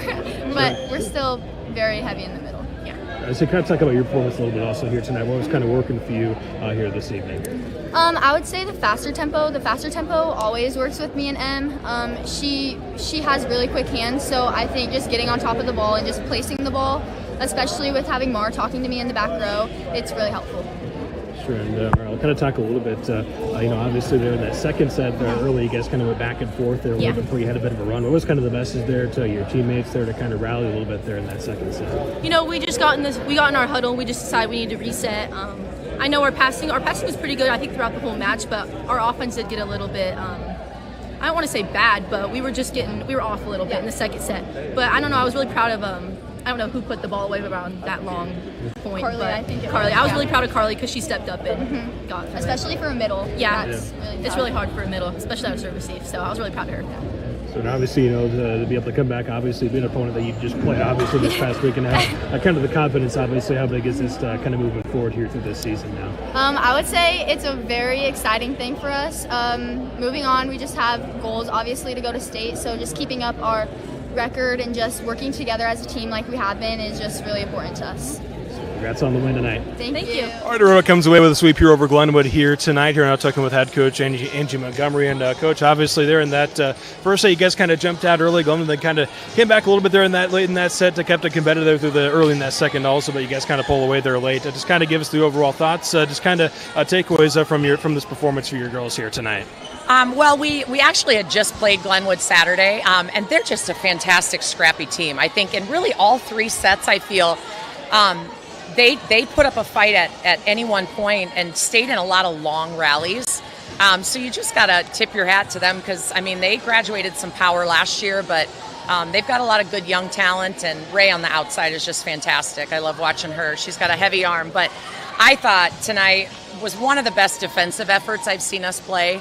I thought our libero Marielle Ramirez was just phenomenal. She just dug everything that came her way and almost a perfect pass every time. And that just kind of hypes everybody up because we're getting those huge digs. And it is hard. It's hard as a hitter when you're taking your best swing in system and someone's digging. We've been on the other side of that too. So, Jocelyn and Keeley on the front line did a great job.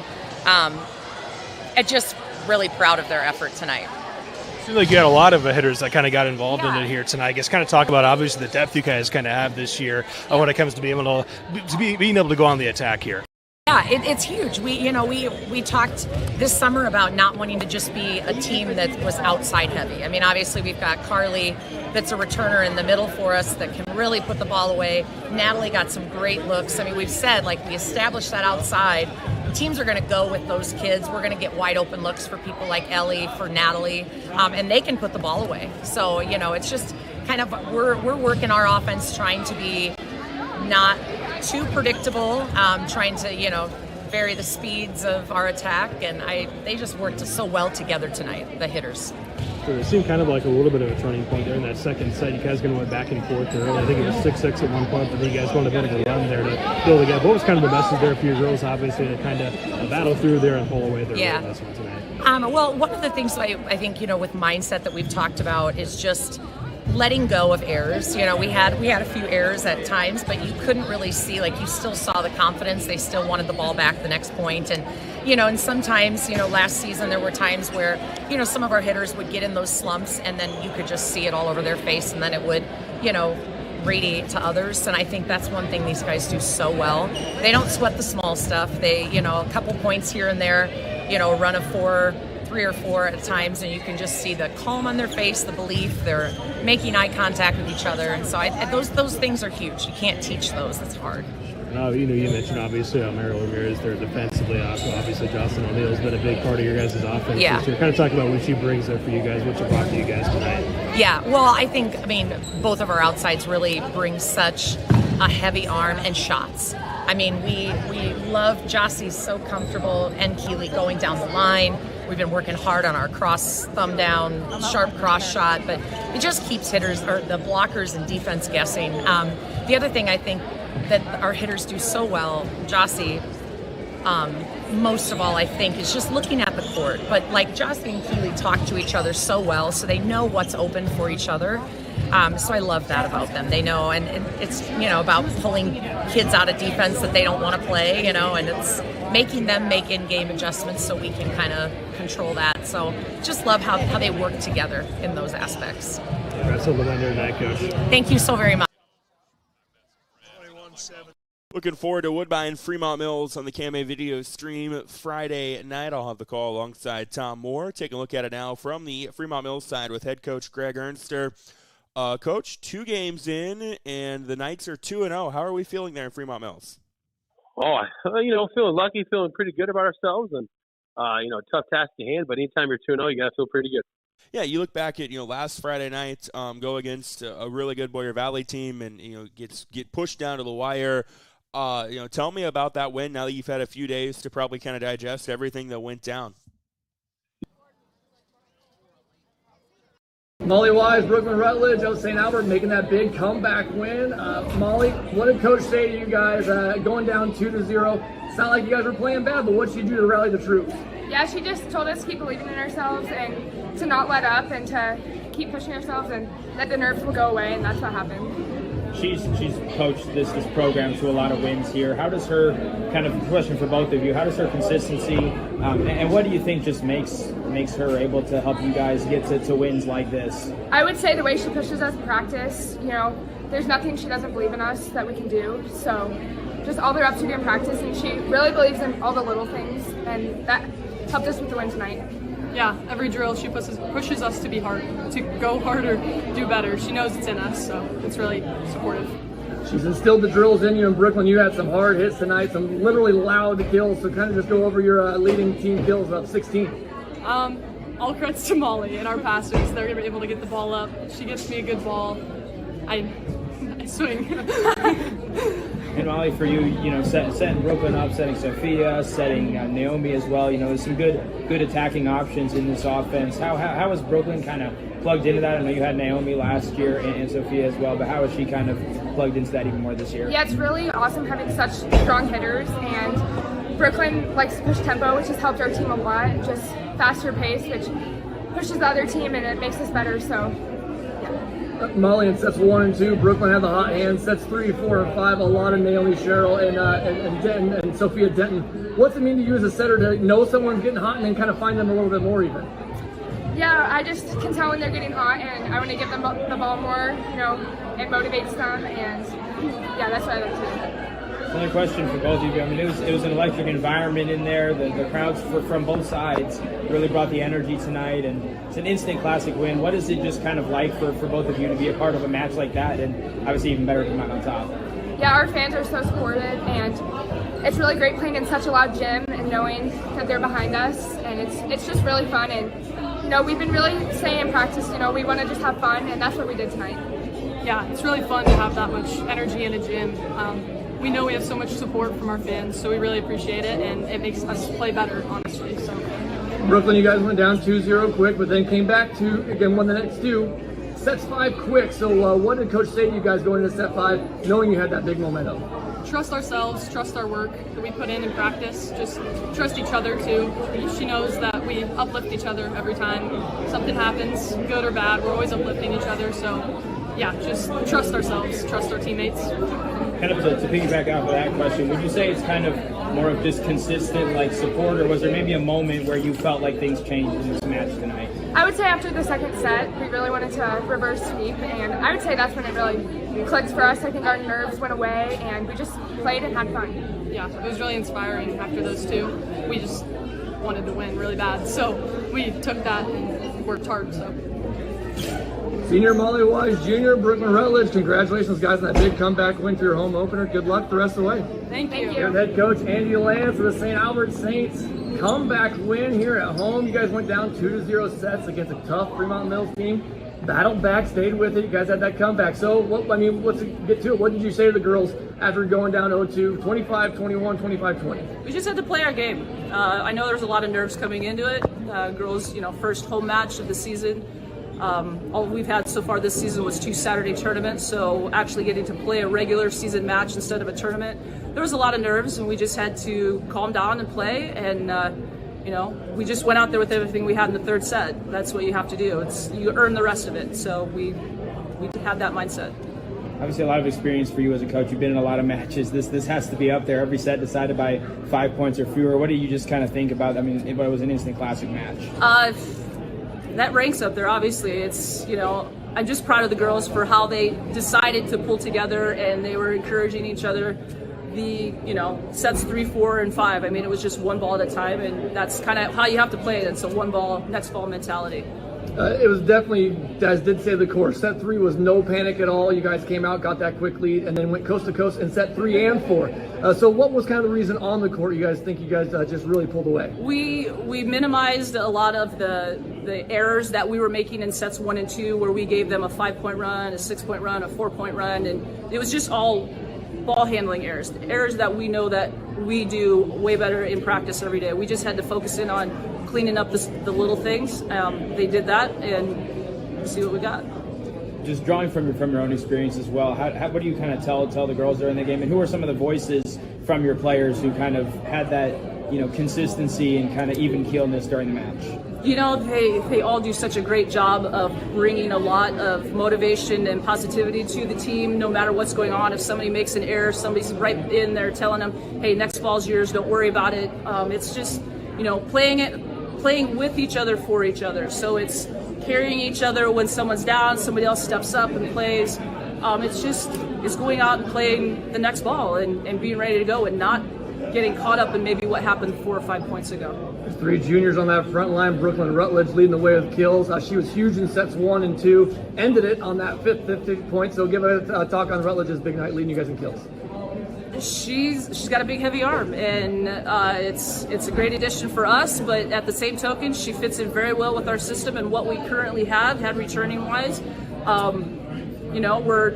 We're just looking at it as, hey, we have another big hitter in the lineup, and we're going to take advantage of it. You mentioned that heavy arm, and call it a hammer, whatever term you want to use. I mean, some of those strikes had a lot of zing behind them. Mm-hmm. What does that kind of do for you as a coach, and how do you think she pairs with somebody like Naomi, who was kind of the number one last year, and then even with Sophia as well? How do you think they kind of form They all complement each other very well. I mean, they feed off of each other. They know that not one of them is going to get all the sets, that we're going to move that ball around and kind of distribute it between the 3 of them, but we've also got other hitters that perform as well. So it's they all feed off of each other, they all complement each other, and it's a team effort for sure. Last week the schedule got tough. You had a couple of skids and a couple of losses. What's it mean to win, and then especially in this way, coming back from a come from behind win? The biggest thing I said about last weekend was it's not to dwell on it, right? It's early in the season. We're going to get into the meat of our tournaments or our regular season schedule here starting tonight, and then now we get into Hawk 10 play on Tuesday, Thursday next week. So we're finally getting into the big part of our season. So told them not to sweat it, just to learn from it, right? And then apply what we've learned to the next time we step on the court. Somebody like Molly Wise as well. I know she had a lot of assists last year. She was kind of among the top setters probably in Southwest Iowa, and I'm sure you would vouch for her being one of the top in the state. What do you think about her, just her experience, and how will that help with getting into the attackers that we talked about and just kind of keeping the offense going as you head into 2 more ranked? Welcome back to Woodbine KMA Video Stream online, KMAland.com. Trevor Mater, Tom Moore with you here tonight. 8-player state-rated matchup. Woodbine has looked every bit the part of the top team in the KMAland football power rankings. They're up 36-6 on Fremont-Mills as we start the second half, and it'll be Woodbine football to start the half as well.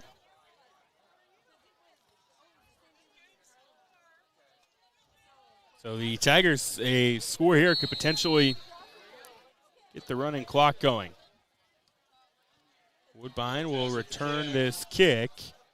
Dylan Reed with the return. He's got a big hole up to the 30 before being brought down to the 33-yard line.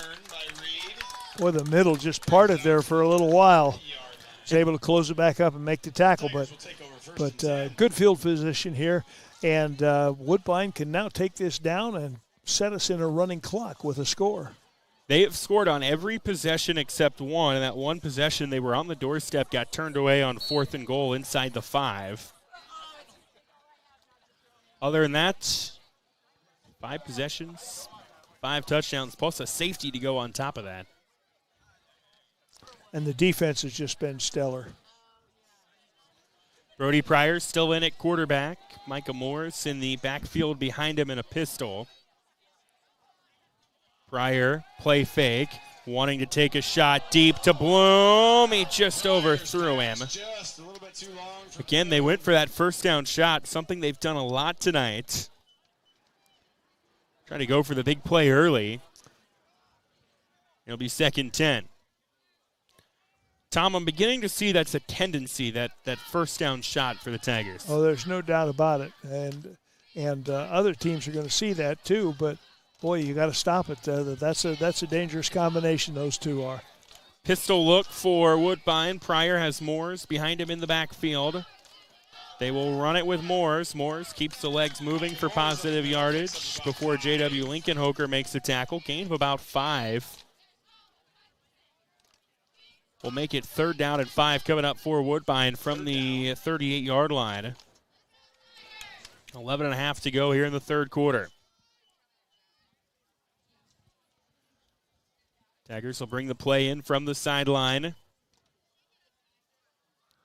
Pryor out of a pistol. Moore's behind him in the backfield. 2 receivers to the left, 1 to the right. Pryor back to pass. Pocket collapsing, scrambling right now left. Will throw across the middle. It's caught Aiden Cannon on the run. Gets brought down. Nice open field tackle made by Paxton Campbell, but a big play to the 28-yard line. 20 yards on the reception there. Will make it a 1st down for Woodbine in Fremont-Mills territory. Brody Pryor in the first half was 7 of 14 for 149 and 2 scores. A little up-tempo. They will run it Morris. Morris through the tackles for a positive gain on 1st down, but a flag comes flying in from the back judge. And you know who I think they held? J.W. Lincoln-Hoker. If you're going to hold somebody, that's probably that's the guy. the guy to hold because, boy, he's been in on about every other tackle in this football game. He, if there's a most valuable player on that defense for the Fremont-Mills Knights, it's Lincoln-Hoker tonight. So the hold will back Woodbine up to the 38-yard line of Fremont-Mills. 10:54 to go here in the 3rd quarter. 36-6 advantage Woodbine. Touchdown here would initiate running clock. A 5, a 15, and a 10-yard penalty on the Tigers so far in this football game. Now becomes 1st and 21. Pistol look. Friend is the back behind Pryor. Pryor wanting to pass. Takes a shot downfield. Has a man. Wagner. He's got it. Touchdown Woodbine. Brody Pryor to Brendan Wagner for the score. And another big play strike yards for the Tigers. There's our 5. So Brody Pryor's 3rd score of the night to a 3rd different receiver. Tigers will go for 2. And now Woodbine will go for 2, trying to grow their lead. They're 42-6 right now, 10:49 to go here in the 3rd quarter. So Pryor with Bloom behind, with Moores behind him in the backfield. They will run it with Moores, and I don't think he got it. Paxton Campbell makes the stop on the 2-point try, but another touchdown for the Tigers. They lead 42-6 here on the KMA video stream, KMAland.com. Health of our community begins with you. Your journey to a degree in healthcare starts at Iowa Western Community College. Take the pulse of high-demand healthcare careers at our state-of-the-art simulation center. A degree as a certified nursing assistant makes the rounds at our Iowa Western locations. In the waiting room in Council Bluffs, Clarinda, and Harlan is a practical nursing degree. Scholarships and tuition assistance are available. Good health in Southwest Iowa begins with you. Start your career in healthcare at Iowa Western Community College. Register at iwcc.edu. A Brody Pryor to Brendan Wagner touchdown has made this a 42-6 Woodbine lead over Fremont-Mills. 10:49 to go here in the third quarter. The running clock in effect now, and Tom, the Tigers looking every bit the part of one of the top 8-player teams in the state. Oh, there's no doubt about it. They're one of the best. I tell you, they've got everything they need. They've got the receivers, they've got the quarterback, they've got the running back, and they've got the guys up front, the Hogs. And their defense is playing just lights out. Their ball's on the ground. Carter Rycroft put it on the ground on the return. I believe Fremont-Mills got on it. They did. So the Knights will maintain possession. But again, with the running clock now in effect, the only time it will stop is after a score or an injury. Or timeout. Or a timeout, of course. Yes, that would stop the clock. So Fremont-Mills will take over on their own 27-yard line. We'll see if you're Coach Dustin Crook. And a lot of it depends, too, probably on what FM does on this drive. How many more possessions do you give the starters? Because you're up comfortably. You don't want an injury or something. Forney will go out of the pistol. Actually, more of a shotgun with Paxton Campbell on his right hip. One receiver flanked out right side. They will run Campbell. Campbell left side, positive gain, lowers the shoulder, and brought down to the 44-yard line. But also, Tom, there's going to come a point this year where you're probably going to be tested. Yeah. And you want to be able to play a 48-minute football game, so it's finding that happy medium. Yeah, there's a fine line there, and you've got to get your number ones all the playing time that they need, but you've got to measure that, temper that with condition throughout the long season, as well as with injury possibilities. And so, yeah, it's a real tough decision to make. I remember back in 1983, I had a real good football team. 7 of the first 9 football games, my starters didn't play after the first series of the second half. And boy, I don't think it hurt us when we came to the playoffs, but boy, I tell you what, it's a tough decision. And you look at the scoreboard and you say, well, I don't want to embarrass anybody. It's just it's a conundrum in a lot of different ways. Fremont-Mills calls a timeout on this second down. Other scores around the area tonight. First, taking a look at 8-player action. Shootout brewing in Bedford tonight between Bedford and Cam. That is a 29-28 Bedford lead at the half. Lennox on their way to their first win. They're up 38-12 on Murray. Sydney on their way to a win. It looks like they're up 36-12 over Stanton Essex. Also, Audubon dominant tonight. They lead Arweva 62-7 early in the third quarter. Out of this timeout, second down and 3 coming up for Fremont-Mills on their own 39-yard line. They will run it. Paxton Campbell, he goes nowhere. Matthew Tremmel was there to clean things up. He had the sack to start the game that put FM on their own end zone, or on their own goal line. He gets a tackle for loss there of about 2 to make it 3rd and 5 coming up for Fremont-Mills from the 37-yard line.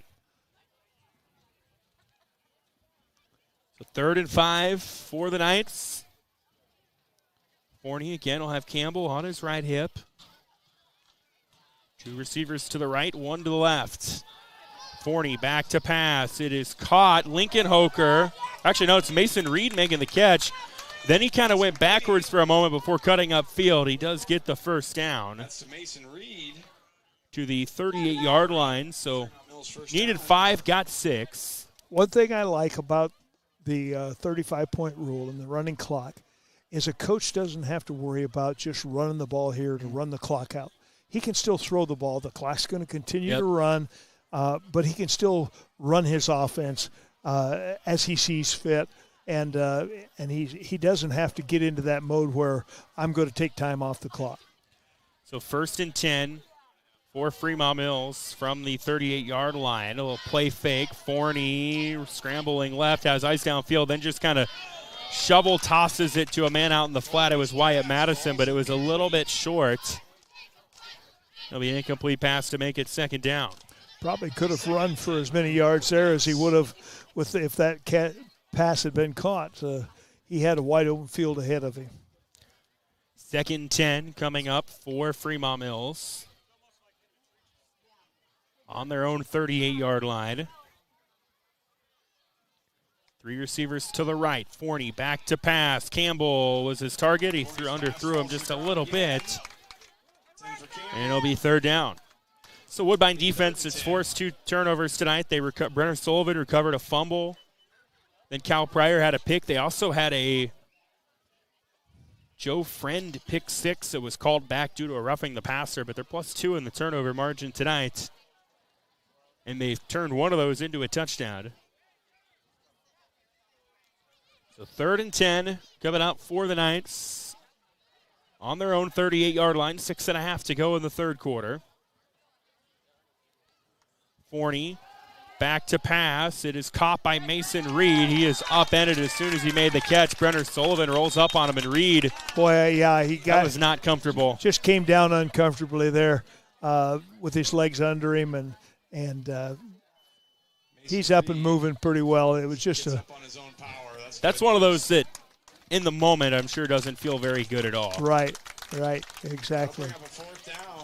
So a gain of 6. We'll call it 5 on 3rd down. Will make it 4th and 5 coming up for Fremont-Mills from the Woodbine 38-yard line. Knights going to keep their offense out on the field. 6 minutes to go here in the 3rd quarter. Again, running clock in effect. Forney will quick kick it on 4th down. It takes a nice roll inside the 5 before being downed. It's the one perk of having your quarterback also be your punter, is that's in the Rolodex, and the quick kick pins Woodbine inside the 5. Tried that one time in my career and got it blocked. Never did it again? Never did it again. But very effective there. So we'll see what happens on 1st down here now. They've liked to take a long, deep shot. This would be a 76-yard shot that they might take with Landon Bloom here. Starters back on the field for Woodbine to start this next drive. 1st and 10 from their own 4. 5:25 to go here in the 3rd quarter. Tigers in control, 42-6. Pryor, play fake. Pocket collapsing. Pryor will heave one downfield to Bloom. He almost made the catch. Forney read that well, and it was pretty much a jump ball between the two. And we've got a Tiger down. That might be Pryor. Down on the field.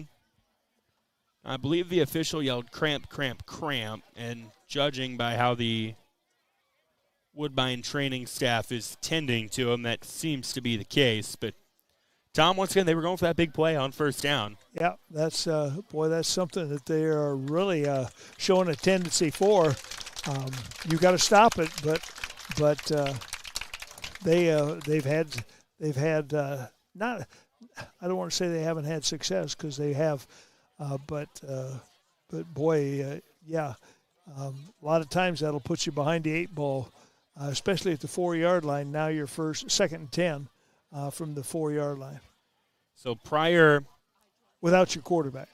Yeah, he will come out of the game. Cal Pryor, who is the backup quarterback, will come into the game. Cal Pryor will come in and replace Brody Pryor at quarterback. So 2nd and 10 on the 4 after the incomplete pass moments ago. And Pryor, who's a junior and likely the heir apparent next year to this Woodbine offense, takes the snap. He'll hand it off to Moores. Moores running hard up past the 10 to the 13-yard line. Give him 9 on that. Nice run. Boy, there he was running with a purpose. So second, it'll be third and short coming up now for Woodbine. And Tom, right now, what you're seeing for the Tigers, I mean, they're in control, just trying to run their offense right now. Yeah, that's what you want to do right now. You've got a 42-6 lead, and what you need to do is run your offense. Run your best plays. Run some of those plays. You don't want to give anything away to your future opponents, but you want to run some of those plays that you might need sometime down the road. And a timeout taken by Woodbine head coach Dustin Crook on the sideline. They were about 4 seconds away from taking a delay of game. We'll take a timeout with them. 42-6 advantage Tigers. 4 minutes to go in the third. KMA video stream. Ready to grow your future with a bank that truly cares? Welcome to Malvern Bank, where we're more than just a bank. We're your neighbors, your friends, and your partners in success. At Malvern Bank, we specialize in ag loans that help our local farmers thrive. Whether you're planting seeds for the future or expanding your current operations, we've got the financing solutions to help your farm flourish. So why wait? Visit us today and see how Malvern Bank can make a difference in your life. Together, let's grow our future. Malvern Bank, we build community. Member FDIC, equal housing lender. Welcome back to Woodbine. KMA video stream online, KMAland.com. Trevor Mader, Tom Moore with you here tonight. 42-6 advantage Woodbine over Fremont-Mills with 4 minutes to go in the third quarter. Other scores around the area tonight as we come out of this timeout. Underwood is up 21-14 on Clarinda on the KMA video stream. Also, Lewis Central's up 17-6 on Harlan. Just down the road in Neola, Hinton and Trice Center having a battle. That is a 20-14 Hinton lead there in the third quarter. 3rd and 1 coming up for Woodbine out of this timeout. They'll have it on their own 13-yard line. Cal Pryor playing quarterback for the Tigers right now is Woodbine's starter, and Cal's cousin, Brody Pryor, left the game moments ago with what looked like some cramping, and now we've got a penalty on Woodbine. It was too many men on the field. Tigers had a few too many on the field there. Which, Tom, I know it's probably not going to matter big picture, but as a coach coming out of a timeout, those are the types of penalties that I'm sure you look at on Monday. Yeah, there's no reason to come out of a timeout and have a personnel issue. You had 3 guys running off the field. It's like they had 11 men out there. They're playing 11-man football again. So it'll be 3rd and 1. And I don't know if Coach Crooks did this, but my guy, my quarterback was always, especially after a timeout or after a big play that the clock was stopped or whatever, you counted your people in the huddle. So 3rd and 1 from the 3rd and 6 now for Woodbine from the 8. Here's a pass to Brenner Sullivan out in the flat, has the first down and a lot more, and still on his feet before being brought down by Paxton Campbell at the 34. But there's a flag down at the 13-yard line. Yeah, we're going to see what's going on here.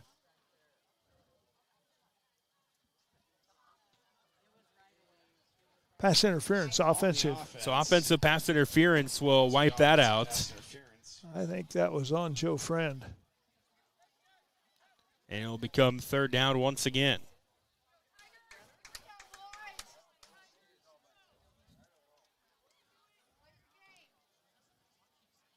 Third down and very long now. We'll make it a 10-yard. Looks like 3rd and 10 from the 14. Yep, they're back to the original line of scrimmage. 4 minutes to go here in the third quarter. Yeah, 3rd down and 10 from the 4 for Woodbine. Pryor back to pass, that being Brody Pryor. Takes a shot left side. Moores almost made a really nice catch. Could not hang on to it. Moores falls incomplete. That'll bring up 4th and 10 inside the 5-yard line.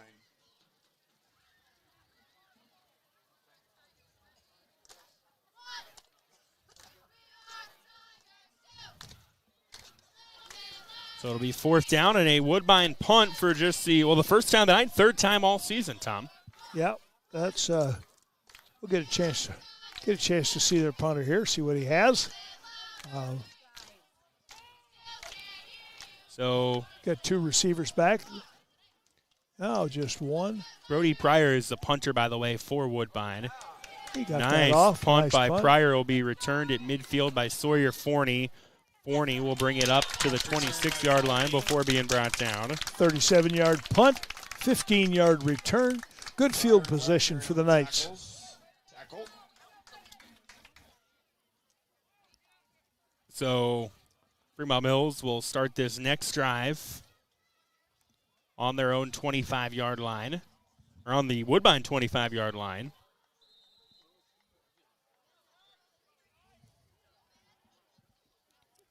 .220 to go here in the third quarter.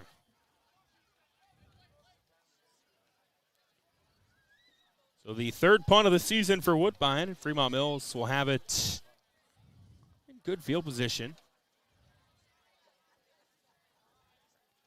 Forney will hand it off to Campbell. Campbell, nice run, and somersaults forward inside the 20. Yeah, interesting finish to that run. He just got tripped up, and in midair he decided to tuck it and roll, and 7-yard gain there by Paxton Campbell. So make it 2nd and 3 coming up for Fremont-Mills on the Woodbine 18.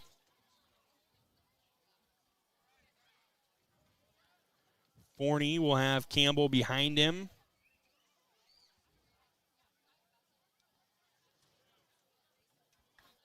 Under a minute and a half to go here in the third. Forney keeps it on the read and runs for a couple of yards inside the 15. Did a nice job. I thought they had him scoped out, but boy, he cut that back inside. Got the 5-yard gain, and nice run there by Sawyer Forney. Under a minute to go here in the third quarter. 42-6 in favor of Woodbine, but Fremont-Mills knocking on the door, trying to cut into this lead in the final minute of the frame.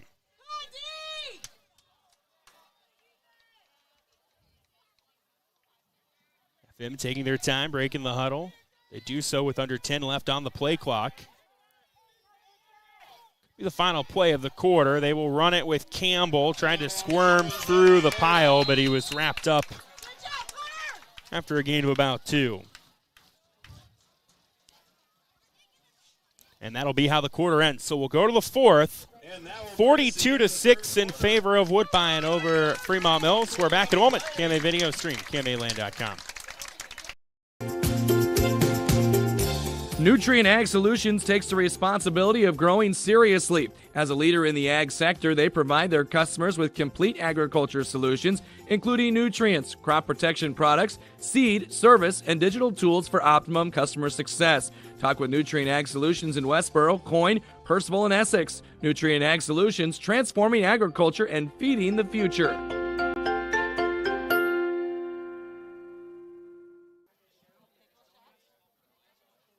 Northwest Missouri State University, you can follow your interests and discover new ones, no matter how different they may be. Explore over 200 programs and over 150 student organizations. At Northwest, you can be a scholar, an artist, an athlete, and a leader, all at the same time. Why be just one thing when you can be every you? Learn more at start.nwmissouri.edu. On to the fourth we go here in Woodbine. The KMA Land 8-player number 1 and state number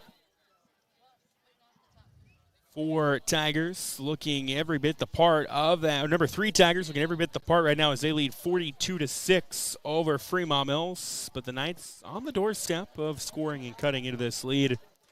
But Tom Moore, 36 minutes in, an impressive showing for the Knights or for the Tigers thus far. Yeah, it has. That last series, I think what we saw there was a little bit of a lack of focus. You're up 42-6, just a little lack of focus.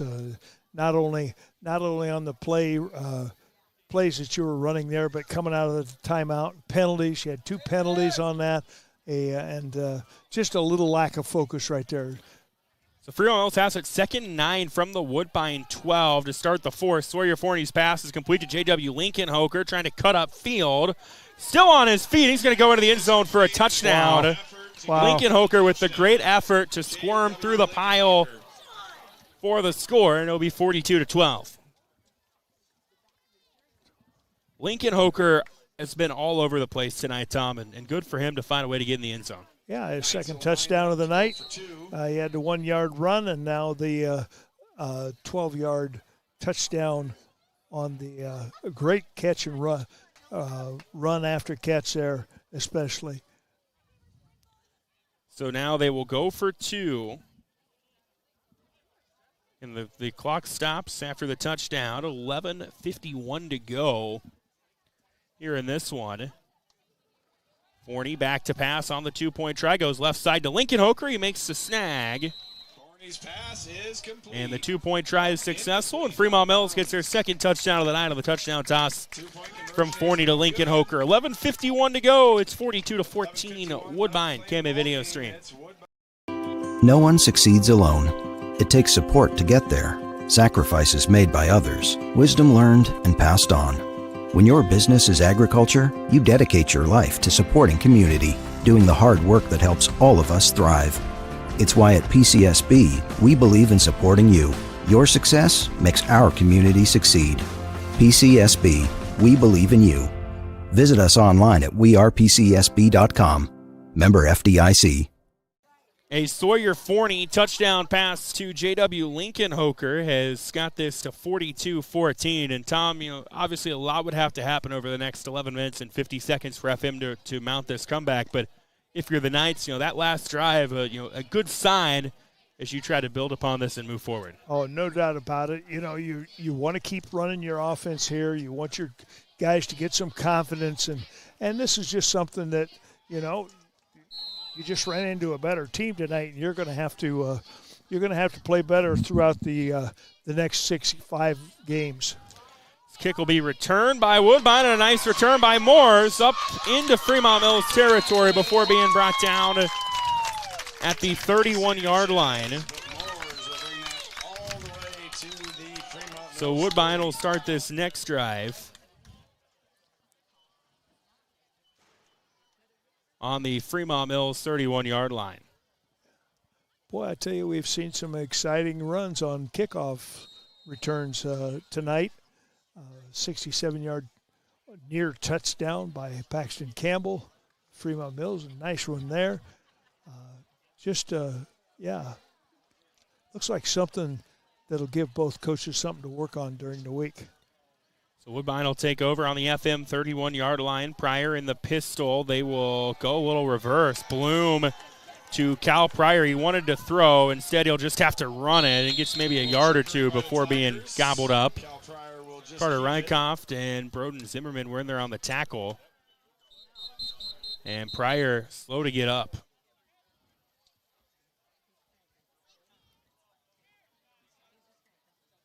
So Pryor will have to be tended to on the Woodbine sideline. Gain of 1 on that. Yeah, and we've got Brody Pryor just hobbling out there big time with cramps. 2nd and 8 for Woodbine. Yeah, Pryor, he left the game earlier with some cramps, that being Brody Pryor. Yeah, and he immediately comes sideline to get some fluids put in him. At 42-12, my quarterback would not be playing defense No. right now, especially with the cramps that he's having, because that can affect you throughout the week. If you've got him, boy, and there he goes back out there. So 11:26 to go. Woodbine will have it. 2nd 9 on their own 30 out of this timeout. Up 42-12. So they did not count that 2-point try. That they didn't put on the board. Now I'm going to go with they didn't count it. The official never signaled incomplete or anything on the far side. Brenner Sullivan taking the snap at quarterback was going to hand it off to Joe Friend, but there was a procedural penalty before that.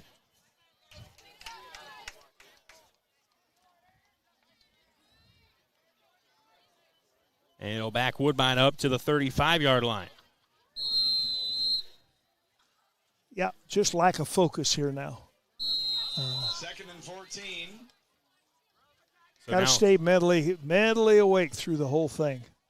It's now 2nd and 14. Brody Pryor will take the snap, puts Moores in motion left side. Pryor screen to Landon Bloom on the left side. Bloom follows his blocks inside the 30 to the 27-yard line. So a gain of 8 for Woodbine on 2nd down will make it 3rd down. 3rd down, it's about 7 coming up for the Tigers. 10:40 to go in this one.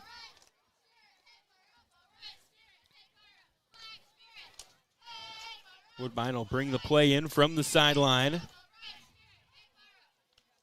Tigers offense has scored on all but 2 drives tonight. Only punted once. The other drive returned away at the 4-yard line.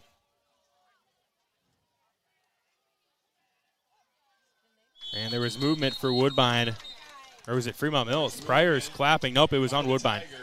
Pryor was clapping like he felt like that was going to go the other way, but nope, it's a false start, and it'll make it 3rd and 11. Now, a lot of people would say, hey, he was going straight sideways there. That's legal. Yes, it is, but you can't simulate the action of the snap, and that's what he did. He simulated the action that he would have made had that snap been snapped, and that's why it was a 5-yard penalty. 3rd and 11. Tigers back to 3rd and 11. Coming up from the 32-yard line for Woodbine from the Fremont-Mills 32-yard line. Pryor back to pass over the middle of the field. Caught by Bloom. Bloom, 10, 5, lowers the shoulder and is pushed out of bounds by Wyatt Madison. So another pitch and catch from Brody Pryor to Landon Bloom. 4th time tonight they've hooked up.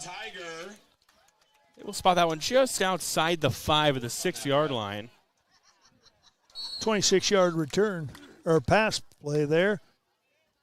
That makes 138 yards of receiving yards for Landon Bloom so far tonight. Pretty good night.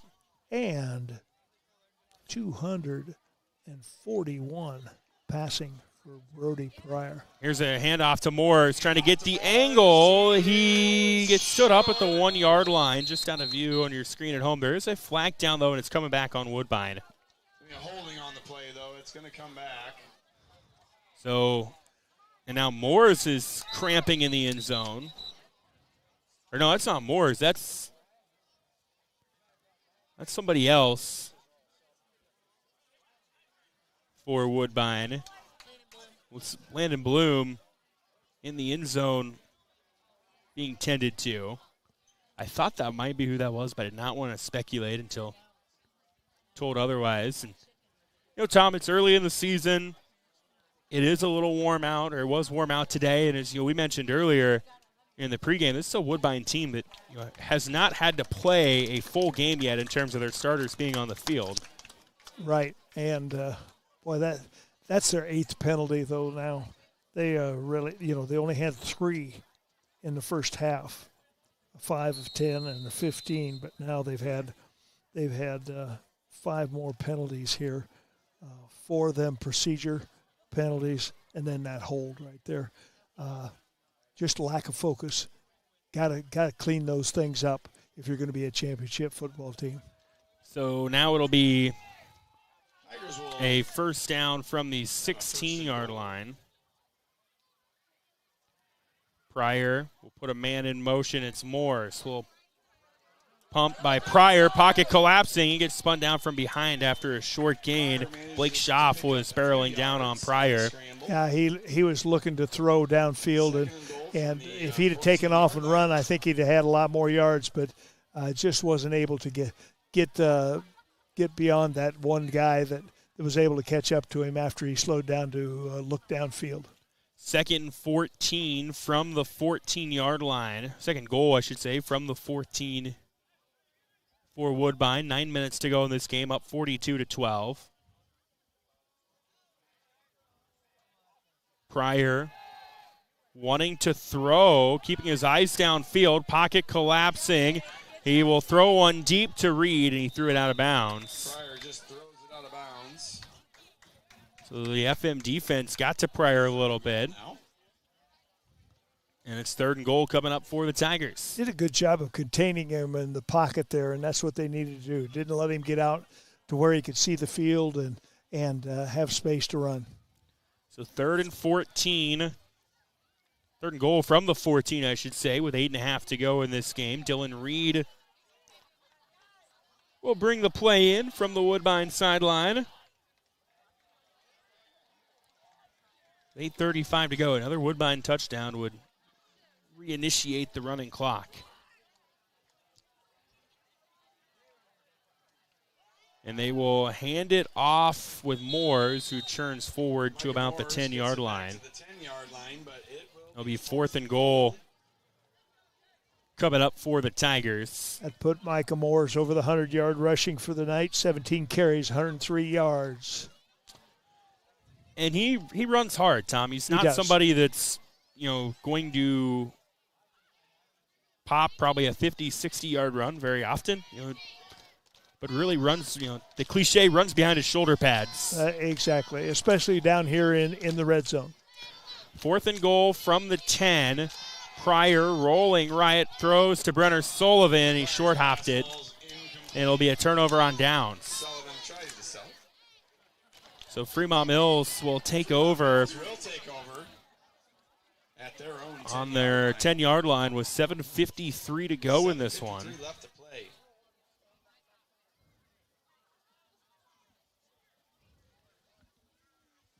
And it's going to be first down for the Knights from the 10-yard line.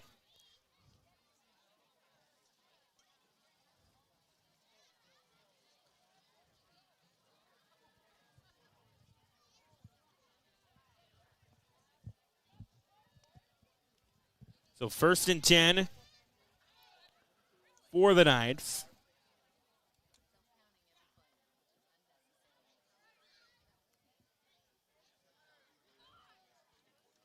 And a different quarterback in the game. Wyatt Madison takes the snap, and he doesn't get anything. Actually might have lost a yard or two. Wyatt Madison lost. And it'll be 2nd down coming up for Fremont-Mills. For a loss of 2 to the 8-yard line. Tom, what's the total yards of offense for Fremont-Mills now? I know they were at 11 going into the second half. They did have that nice drive near midfield that resulted in a touchdown. 41, 39. 29 total. 29 rushing and 24 passing. 53 yards total offense.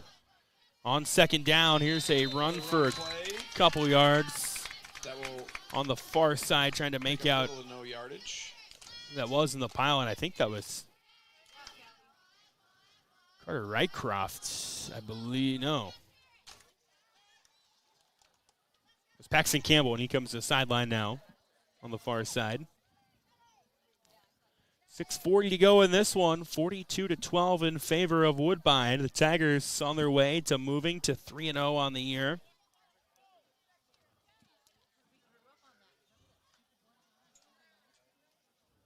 Fremont-Mills in danger of falling to 2-1. High snap over Madison's head, and he's into the end zone and will be dropped for a safety. Did he get out of the? No, he did not. He gets dropped for a safety. Second one tonight.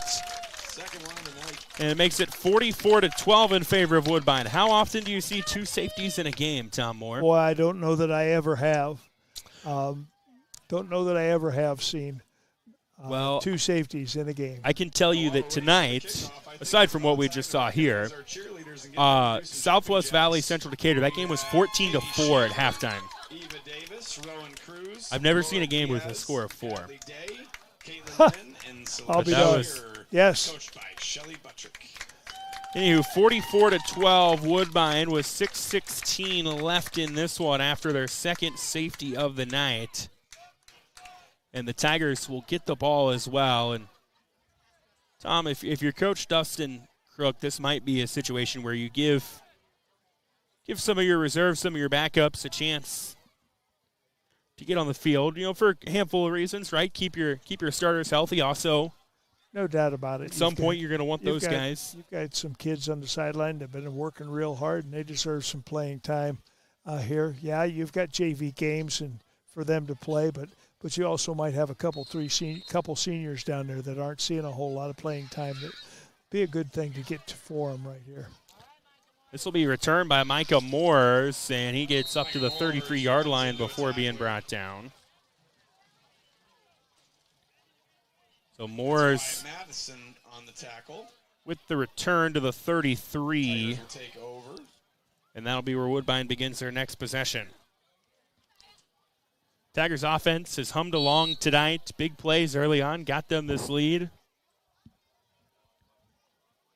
And they will.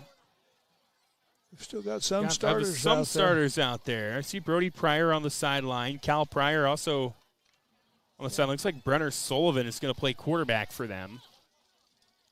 Joe Friend is in the backfield. Landon Bloom still out there along with Aiden Kanan. There's a run with Friend who gets up to the 35-yard line before being brought down. So a gain of 2. Short gain on the play. It'll be 2nd and 8. Coming up for Woodbine as we get under 6 minutes to go in this one.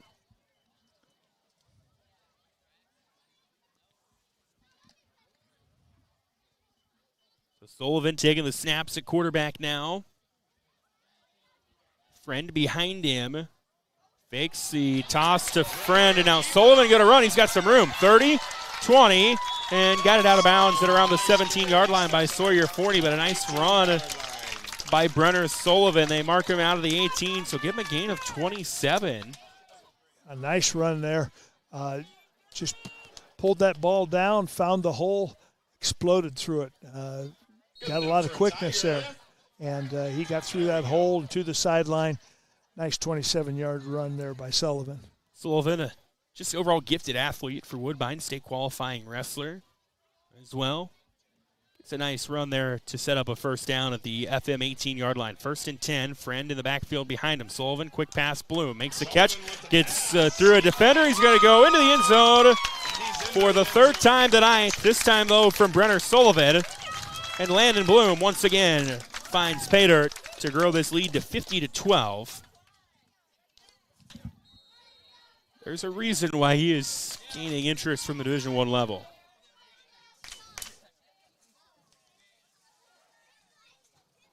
So now the running clock will be back in effect. Woodbine will go for 2. 6 catches, 156 yards. That's pretty good.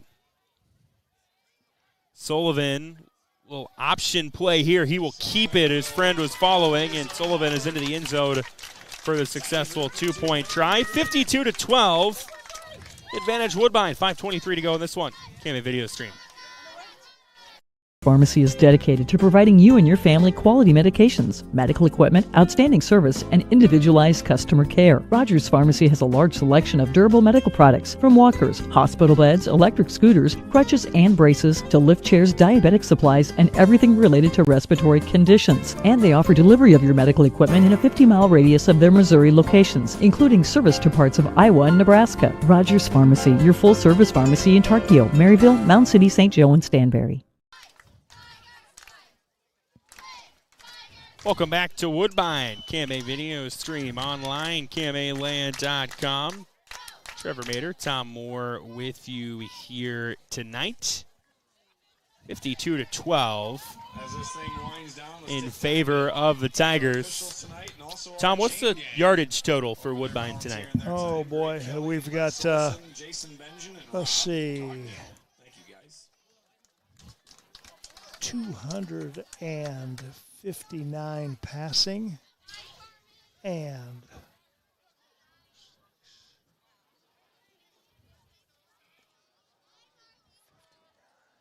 Aiden Kanan will kick off.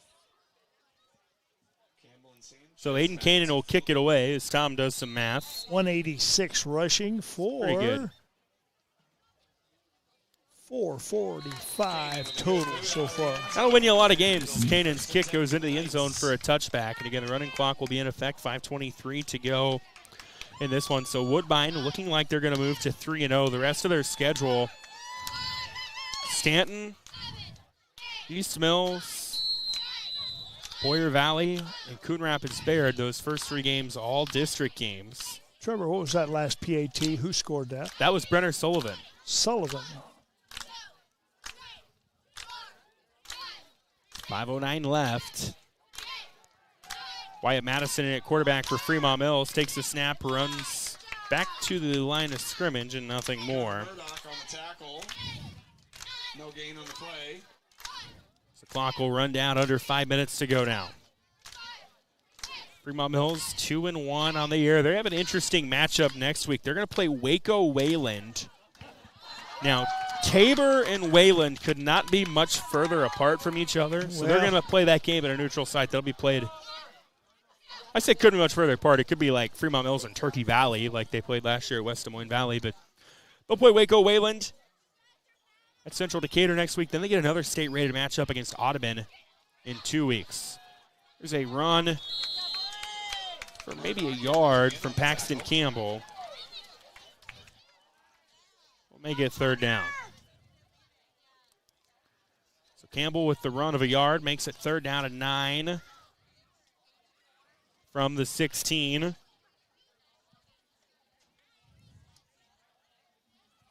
Four minutes to go.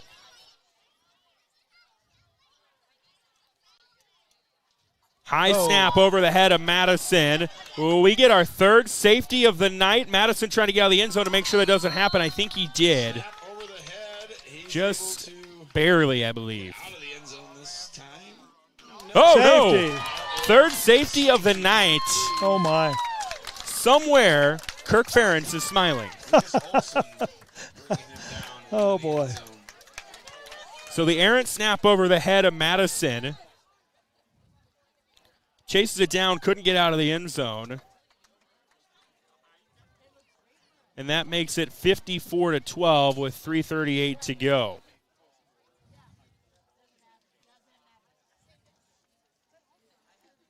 I've never seen, I asked you if you ever seen two safeties in a game, and if you said no to that, I'd imagine you definitely have never seen three safeties in a game. Exactly. I mean, some teams go a whole season and don't have one safety. How many yards was that, Trevor? Minus what? They were at the 15. That's what 16. I thought. 16. They gained 1 yard. That's right.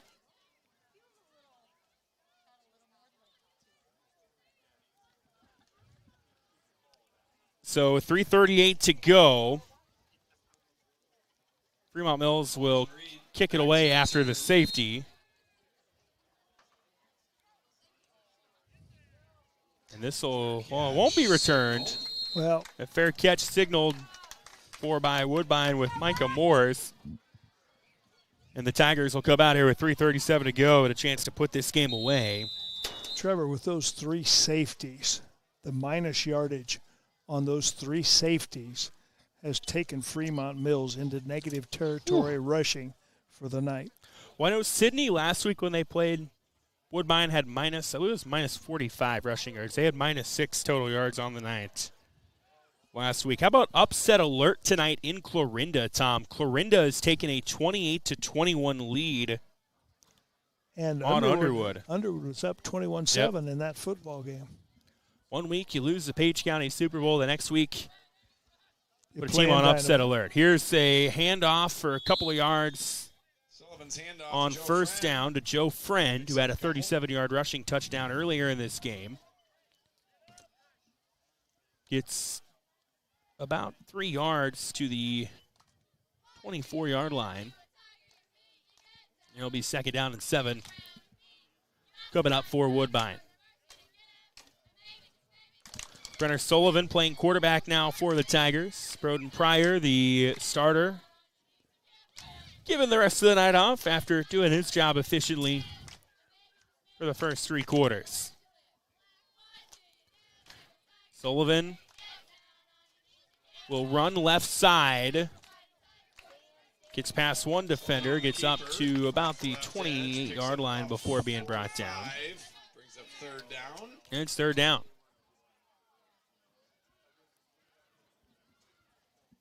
So third down from the 23-yard line.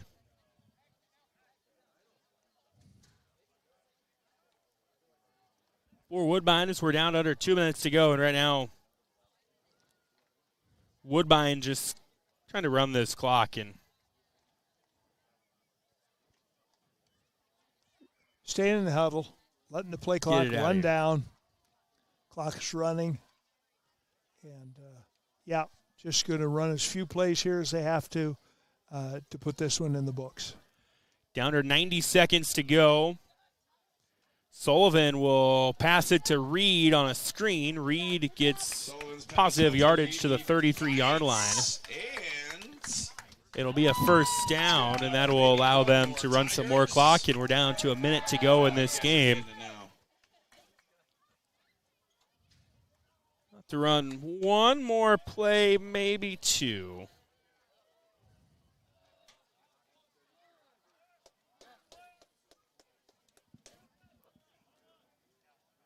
Down under a minute left. In a game that was, on paper, to me, really, really intriguing because in the grand scheme of things could go a long way and how the 8-player playoff picture will shake out. A Woodbine team that has all kinds of expectations past its first test of the year in dominant style. As this one will go in the books as a 54-12 Woodbine win. Tom Moore, your thoughts on what we saw tonight? Well, we saw a great bunch of athletes here on both sides of the field, but boy, Woodbine just has it all. They've got the guys up front, they've got the skill position players. And boy, they put them on display tonight, and the defense came and was just manhandled this offense of the Fremont-Mills Knights, holding them to not very many yards at all. I'm going to say less than it'd be less than 25 yards total on the night. And how many total yards of offense did it end up being for Woodbine? I know it was close to 450. At one point. Yeah, I've got 445 plus plus another 450. Let me do some math here and I'll get right with you. I know math was always your strong suit. But Woodbine now moves to 3-0 on the year. They will face Stanton Essex next week. As for Fremont-Mills, they dropped to 2-1. They will hit the road for a neutral site game with Waco Wayland next week. They'll play that game at Central Decatur. So Woodbine, a 54-12 victor here tonight over Fremont-Mills. Looking forward to telling you all about this game later on at KMAland.com as Tom Moore. Woodbine's offense was so efficient tonight that it is taking him a long time to add up all the offensive totals, but I believe it's just under 500 yards. 233 yards of rushing. It's pretty good. Oh, no, I'm sorry. That's wrong. I'm sorry. It's 151 and 31. 182. That's still pretty darn good. 182 rushing and 200 and let's see, that's 41, 282 yards passing on the night total yards for 282 and 182. Should be 464. 464. So a big night for the Woodbine offense. They get a win tonight over Fremont-Mills. Tell you all about it later on KMAland.com. You listen to high school football, KMA video stream. For KMA Sports and Tom Moore, I'm Trevor Mader. Thanks for listening, and have a great night.